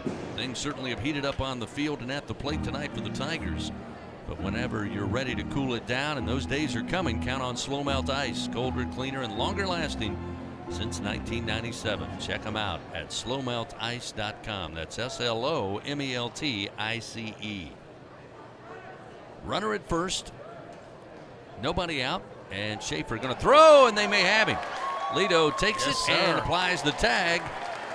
And Simon looked like he fell asleep. He had a big lead. The throw came over. It was nearly to Lito before he reacted and tried to get back to first. Easy pickings that time, one away. Yeah, I think he was going. He took that little stutter step towards second base. I think it's a breaking ball count. They were picking when to go there. A great time to pick off, and that's big for Trey Schaefer. So that erases the runner, and the 0-1 to Washington misses high from Schaefer, 1-1. So now do you say the leadoff man is 0 for 8? I guess you kind of have to. Hasn't been a factor, that's for sure. See what they do in the comparison. The 1-1. Oh, this one's going a long way to left center field. Washington got all of that one. And Nicholls on the board to make it 10-1. Washington with his 7th home run of the year. Yeah, that ball was hit.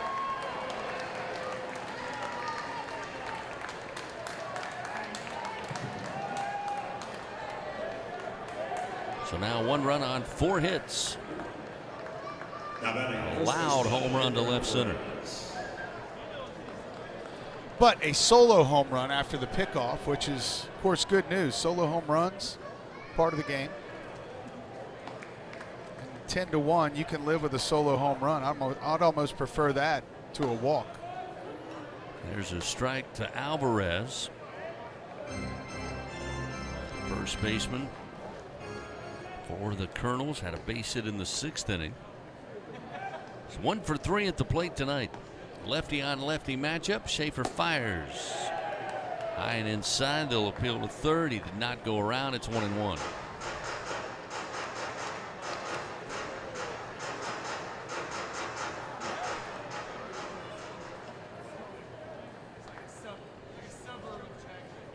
Here's the 1-1. Missing low, trying to paint that outside corner. Now 2-1 to Alvarez.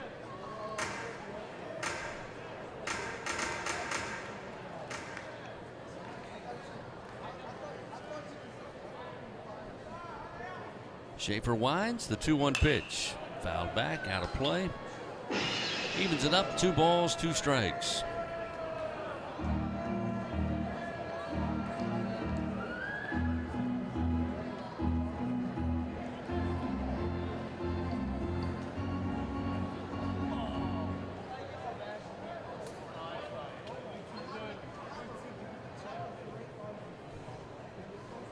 With 1 out, the 2-2 pitch.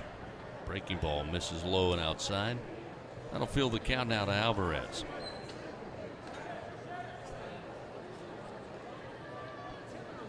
Well, like you said,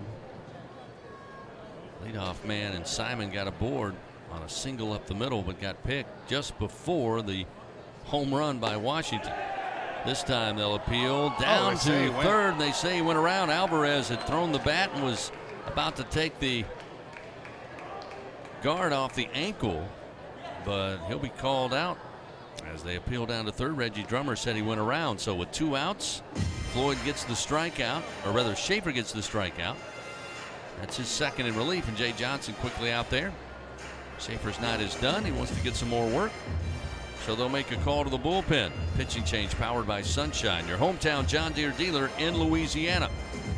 Tigers make a change on the mound. They lead 10-1. We'll continue with 2 outs in the top of the 8th after this on the LSU Sports Radio Network.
Michael Fowler called upon here with 2 outs in the top of the 8th. LSU leading Nicholls 10-1. He'll face off against O'Connor, batting for the second time, who was a strikeout victim back in the 6th inning. Yeah, Fowler's going to make his 3rd appearance of the year. He's gone 2 1/3 innings. 1 hit, 1 run allowed, 2 walks, 6 strikeouts. This guy that made 14 appearances last season. Fowler winds and pitches, and it misses high. The first offering, fastball high, 1-0. And both appearances, Chris, have been in the month of April. He went against Grambling April 5th for his debut outing this year. Then April 26th, he pitched to UNO. 1-0 delivery. Across the plate for a strike, evens it up 1-1. It's almost as the season progresses, the Tigers pitching staff shows more and more depth. Yeah, getting a little deeper, which is going to be key, as that one misses outside. 2-1.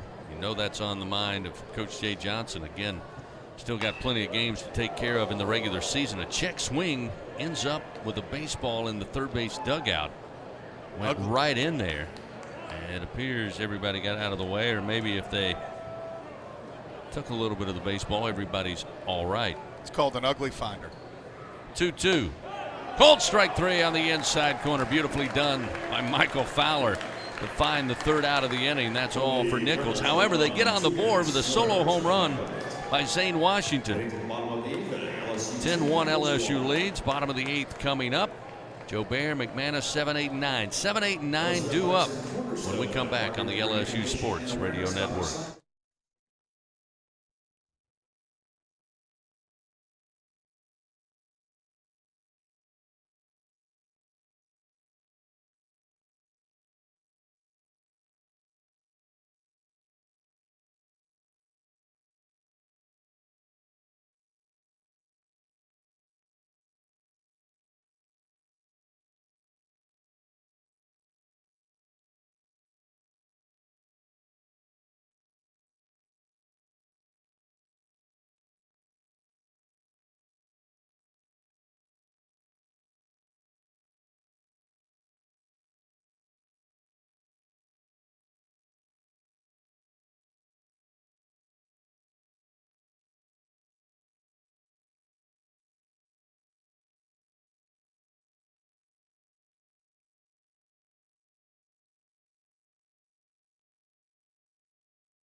For Nicholls, Nick Hill making his 5th appearance of the year, enters with a 5.40 ERA. He's worked 6 2/3 innings, allowed 6 hits, 4 runs. They've all been earned. He has 2 walks and 4 strikeouts. first pitch to Joe Bear, straight up, just beyond first base. Calling for it. Alvarez has it, and 1 away. Hill is 6'5", 220 pounds, a junior out of Sugar Land, Texas. Went to Stephen F. Austin High School.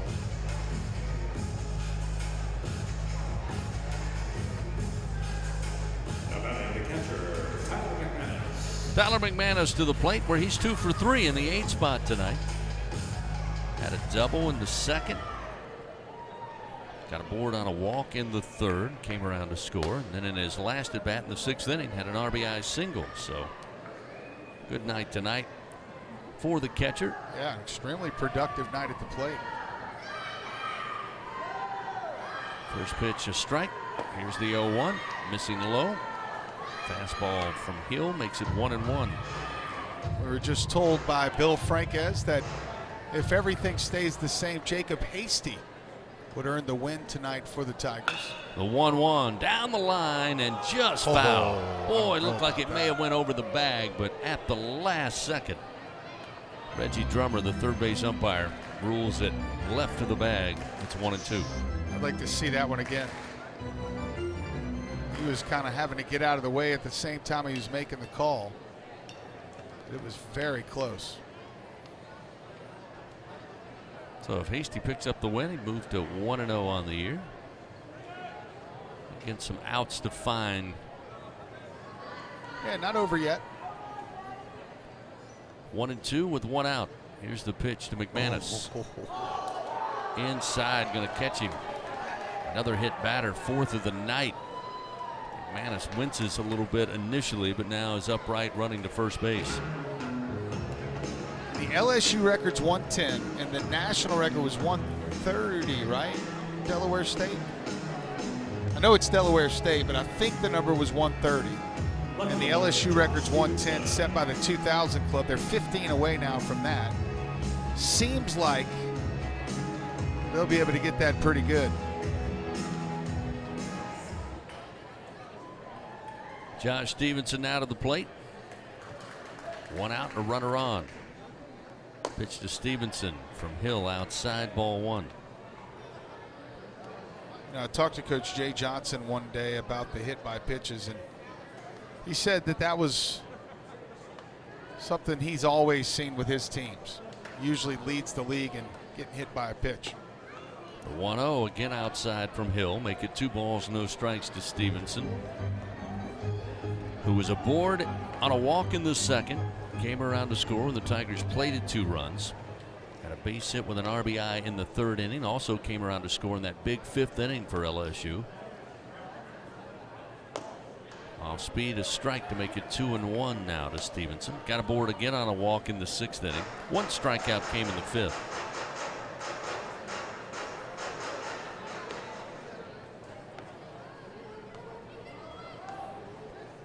McManus, short lead off of first. Here's the 2-1. Stevenson goes after it, but foul tips it into the mitt of Trahan. And it's 2-2.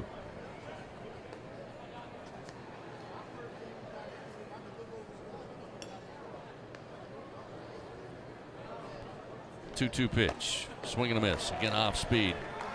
Stevenson couldn't find it with the bat. He's down on strikes. Hill records his first strikeout in relief. 2 gone here in the bottom of the 8th inning. And we'll see Josh Pearson. And Pearson 3 for 5. 5 runs batted in. Single with an RBI in the second. A 3-run homer in the third. And a solo shot to center in the 5th inning. Hill will fire to the plate. Again off speed. Pearson out in front. Swing and a miss. 0-1.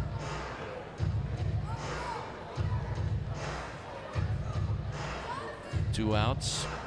Should Pearson arrive safely, Giovanni DiGiacomo stands on deck for LSU. He would hit for Dylan Cruz. The 0-1.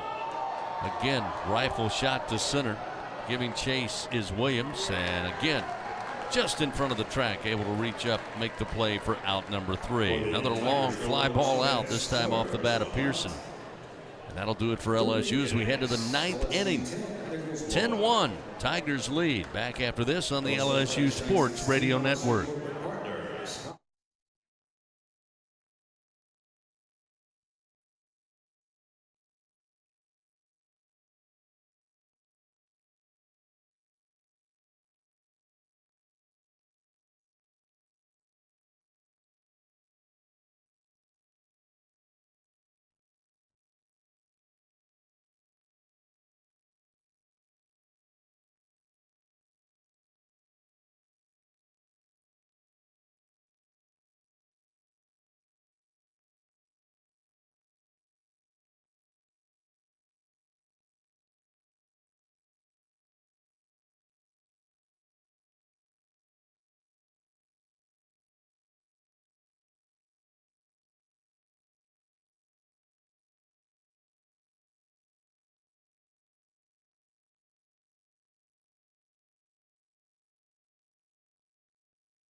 Top of the ninth inning. Nichols with a lot of work to do and only 3 outs to work with. The ninth inning, number 2, Nick Fields steals the hitter for the Colonels. Pinch hitter will start it off. Nick Fields, sophomore. Left-handed hitter, first pitch, rifled shot into the gap, right center field. Pearson coming over, cuts it off. Now will throw, but a stand-up double to lead it off for Nick Fields, who wasted little time in his pinch hit opportunity on the pitch from Fowler. Got all of that one. Yeah, Nick Fields, that was only his 8th plate appearance of the year. I'd say that's a way to take advantage of it. His first hit of the season. Again, some changes to update you on here in the top of the ninth. Jack Merrifield came in earlier. He's at third base. Collier Cranford, of course, at short. Drew Bianco now at second. Luke Lito at first. Stevenson remains out in left field. Pearson, who made the play moments ago on that double off the bat, is in right. And Giovanni DiGiacomo takes over in center field. Yep. Basil Williams, a left-handed hitter, stands in. He was hit by a pitch his first at bat in a pinch hitting role when he took over in center field. First pitch from Fowler misses outside, 1-0. Couple Tigers tossing down to the bullpen. 1-0 pitch. Skips off the plate, gets away from McManus, goes to the backstop, and that will advance the runner. It's Garrett Edwards and Will Helmers down there tossing. It's the last time we've seen Will Helmers. Fields advances to third. 2-0 the count to Williams. Fowler fires. Again, it's low. 3 balls, no strikes.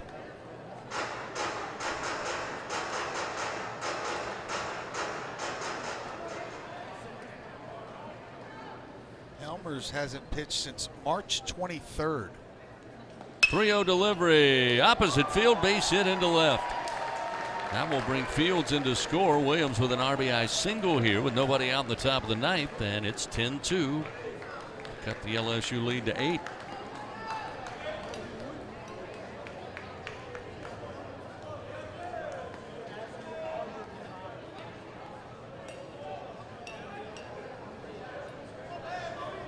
Kyle Boudreaux will have his second plate appearance of the night. Kyle Boudreaux. Struck out his last time up against Ty Floyd. First delivery misses away. 1 ball, no strikes.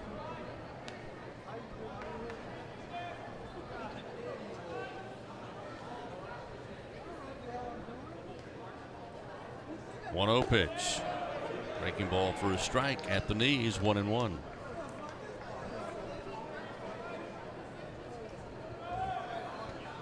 Nicholls and Coach Mike Silva, a team with a lot of pride. Again, good year going so far in the Southland Conference. There's another bender for a strike to get ahead 1-2 now for Michael Fowler. Nicholls got their first hit in the top of the 6th inning. Now I have 2 runs on 6 hits. Did commit 1 error. Runner at first, the 1-2. Down in the dirt. Again, McManus working hard back there. Slides over, blocks it up. 2-2 the count. Yeah, that ball bounced 3 feet in front of home plate. For a catcher to keep that ball in front of you, not jumping up over your shoulder, you've really got to push forward and attack it.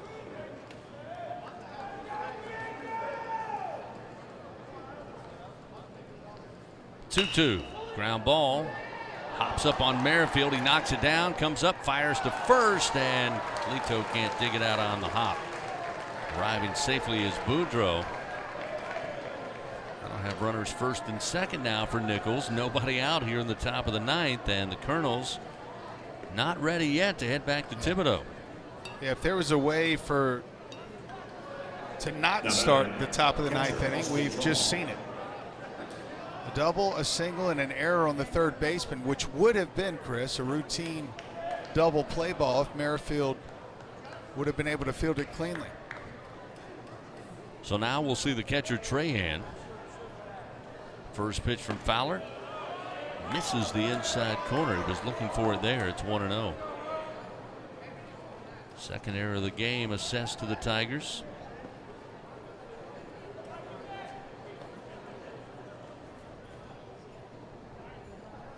Williams at second. Boudreaux at first. The 1-0 pitch. That one catches the outside corner for a strike. 1-1.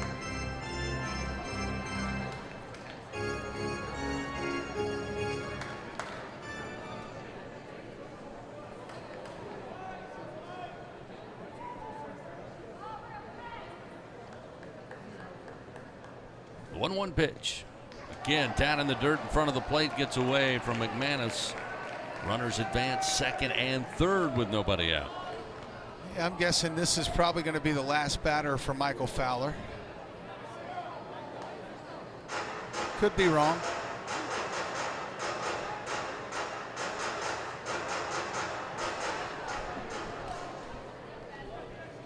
Two balls, one strike to Trahan. Two runners in scoring position now, with LSU leading 10-2. Yeah, definitely the biggest threat of the game from Nicholls. This pitch again wild, gets away from McManus. Williams will come in to score. That'll make it 10-3. Boudreaux advances into third now. Still nobody out. And here comes Jay Johnson. I don't know if he'll make a move in a 3-1 count. Yeah, he will. That'll be it. He's going to go with, who was that? Will Helmers? Check it out. Change is made with nobody out. Yeah, that's Helmers for the first time since March. Nicholls already 2 runs on 2 hits and 1 error by the Tigers here in the top of the ninth. It's a 10-3 LSU lead, nobody out. Nicholls with a runner at third, a 3-1 count. Will Helmers handed the baseball. Back after this on the LSU Sports Radio Network.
LSU having trouble finding outs here in the top of the ninth inning. They came in leading 10-1. Nicholls now has plated 2 runs on 2 hits, 1 error on the Tigers. A wild pitch scoring a run. A couple of wild pitches advancing runners around the diamond. They have a runner now at third in Boudreaux. Get a 3-1 count to Trahan, the catcher, at the plate. The Tigers make the pitching change, go with Will Helmers on the mound. Yeah, Will Helmers making his 6th appearance, only the 2nd out of the bullpen. He's got 4 starts on the year. He's 2-0 with a 5.73 ERA entering the game. 3-1, and the pitch misses low and away on the first pitch from Helmers, and that will send Trahan down to first. Helmers, a freshman All-American, by the way, has pitched 11 innings this year, allowed 16 hits, 7 earned runs. He has 5 walks and 13 strikeouts. That walk, I believe, will be credited to Fowler. Not quite sure how that works out. But if it goes to Will Helmers, he gets a raw deal there.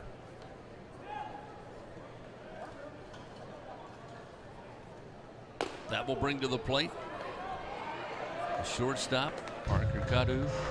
First pitch, missing inside, ball one from Helmers, 1-0. And this is not an ideal situation for Will Helmers. Again, has not pitched since March 23rd, where he got the start against La Tech. The 1-0, foul back. 1 ball, 1 strike.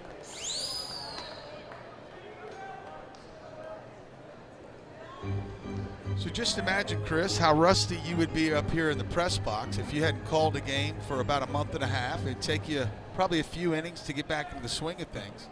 Yeah, well, that's a lot easier. A little more difficult for Will Helmers, what he's trying to do right now. Yeah, it's a little easier to do that than throw strikes. That's my point. And find outs. It would still take you some time, though. Uh-oh. This one absolutely mashed to right field. Pearson going to give it chase. It'll come off the wall. They'll send again a run in.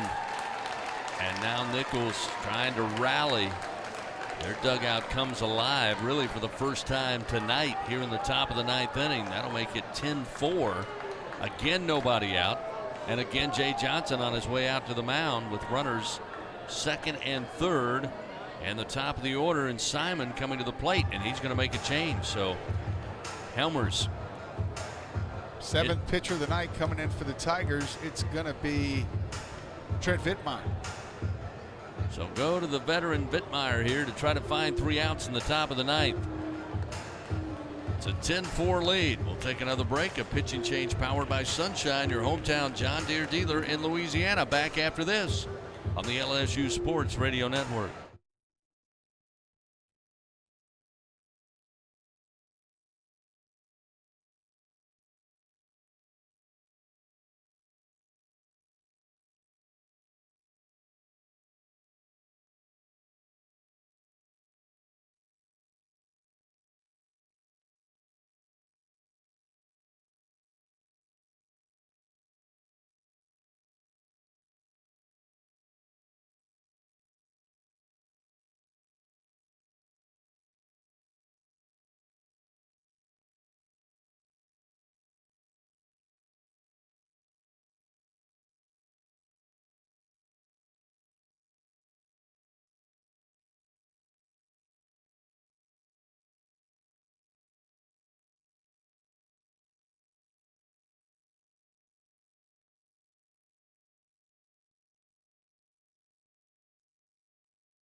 Pitcher for the Tigers.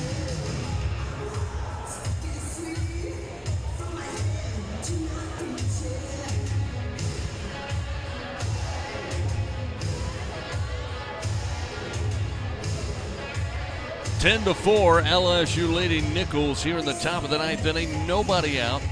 Runners on at second and third. Top of the order, Simon coming to the plate.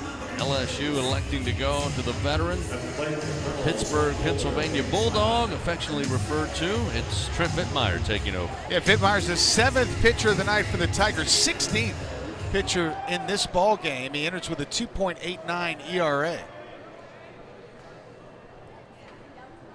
First pitch to Simon, down and away for ball 1. This is the 15th appearance for Vittmeyer, all in relief. He's 1-0 this year. He's worked 18 2/3 innings, allowed 14 hits, 6 earned runs. He has 8 walks compared to 28 strikeouts. Opponents are hitting just above the Mendoza line at 203 off of Vittmeyer.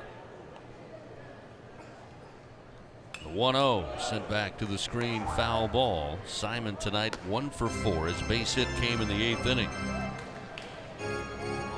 And really all their hits have come past the 6th inning. And this is one heck of a rally they have going here in the top of the 9th. Trahan at third. Cadu at second. Still nobody out. The 1-1 from Vittmeyer. Off the end of the bat, foul. Bounces to the backstop. 1-2, Vittmeyer ahead. And in case you're wondering, double barrel action down in the Tigers bullpen. They have a lefty, Riley Cooper, and Devin Fontenot also starting to toss. Just in case Trent Vittmeyer not able to find the final 3 outs here.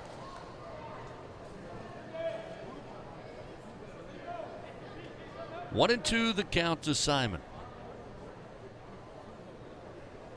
Vittmeyer brings it, and here's a lofted line drive to right. Going to be fielded by Pearson. Runner going to tag up, and the throw will be cut off, and that will make it 10-5. Nicholls now cutting the lead in half. Gets the first out of the top of the 9th. Well, Tigers definitely trade a run for an out all day long right now. Leaves a runner at second base. And we'll see Washington, who's 1 for 4. His one, a solo shot there in the 8th inning.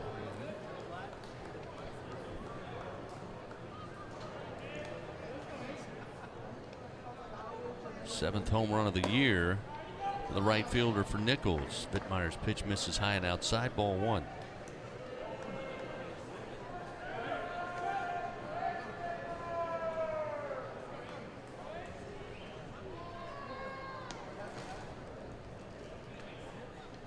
Vittmeyer comes set. The right-hander fires the 1-0. This is high at the letters, they say. 2-0. Tiger pitchers tonight have 12 strikeouts compared to only 2 walks. They have hit 2 batters.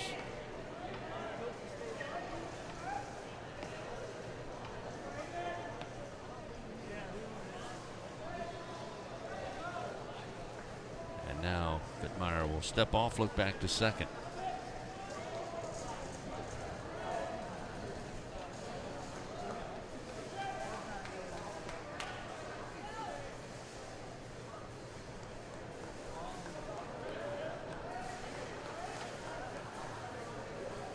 Delivery.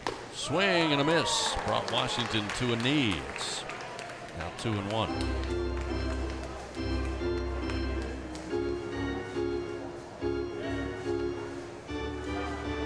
Tigers trying to pick up their 30th win of the year. Led big throughout. 10-1 ball game going into the top of the 9th. Check swing, foul ball down the line, first base side. 2-2 now the count to Washington.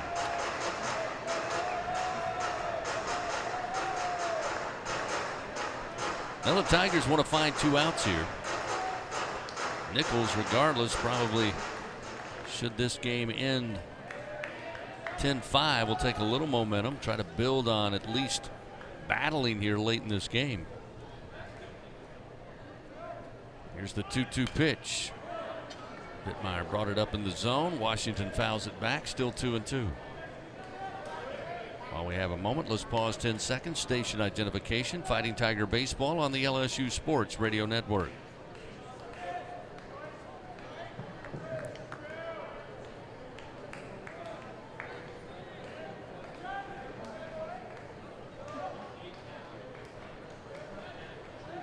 Vittmeyer looking at a 2-2 count, looks in, fires, ground ball towards third. Merrifield picks it up, tried to look the runner back, but he'll throw to first to get the sure out. Washington out at first for the second out, 2 down, 1 to go.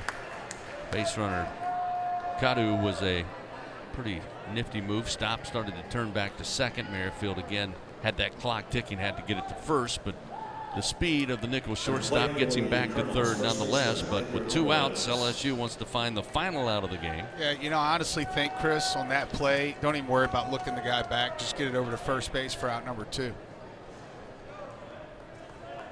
toughest hitter in the lineup, Edgar Alvarez, will be the final out, hopefully, for the Tigers tonight. Pittmeyer's first offering misses low, 1-0.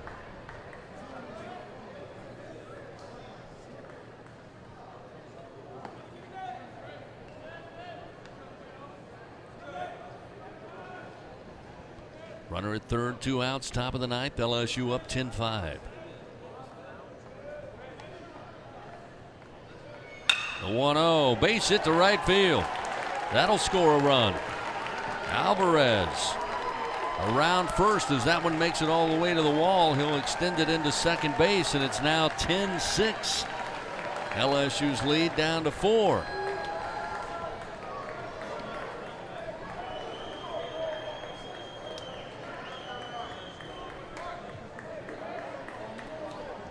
Alvarez able to take it right through between first and second. Pearson was playing a little in right center, and again that one went straight to the wall. Scored a run, and Alvarez wisely kept on hustling to get to second base to put himself in scoring position. And Jay Johnson now back out there, and another pitching change coming here in the top of the ninth inning. Powered by Sunshine, your hometown John Deere dealer in Louisiana. The Tigers led 10-1 going into the top of the ninth. That lead is now 4 runs, 10-6. Back with more, trying to finish it out here on a Tuesday night after this on the LSU Sports Radio Network.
But Nicholls keeps plating runs here. It just won't go away.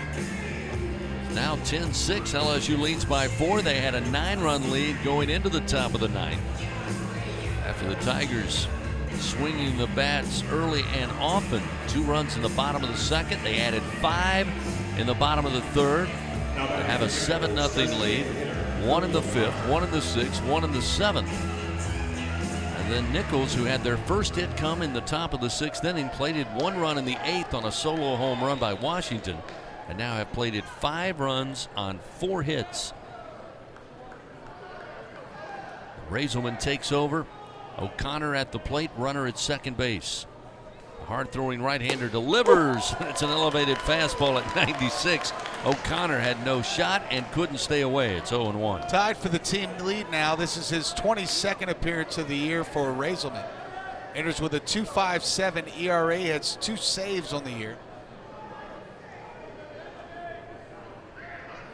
Raiselman kicks and fires the 0-1.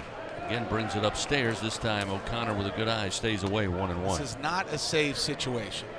Raiselman's pitched 28 innings, allowed 20 hits, only 8 earned runs, 46 strikeouts compared to 12 walks. 2 outs, runner at second. 1-1 the count to O'Connor. The pitch, again a fastball, again a swing and a miss. It's 1-2. That is so hard. That was fuel 96, 97 miles an hour right down the middle. O'Connor came in replacing the DH Paz. He's batted twice. He's got 2 strikeouts. 2 outs, top of the 9th. Runner at second. Razelman, the 1-2. Swing and a miss. And that will put a finish on tonight's game. LSU wins 10-6 with the victory. The Tigers now 30-14. Nicholls on the loss falls to 24-17 on the season. Top of the 9th took some time, but LSU eventually shuts the door and calls it a night. 10-6 the final. More coming your way up next here on the LSU Sports Radio Network.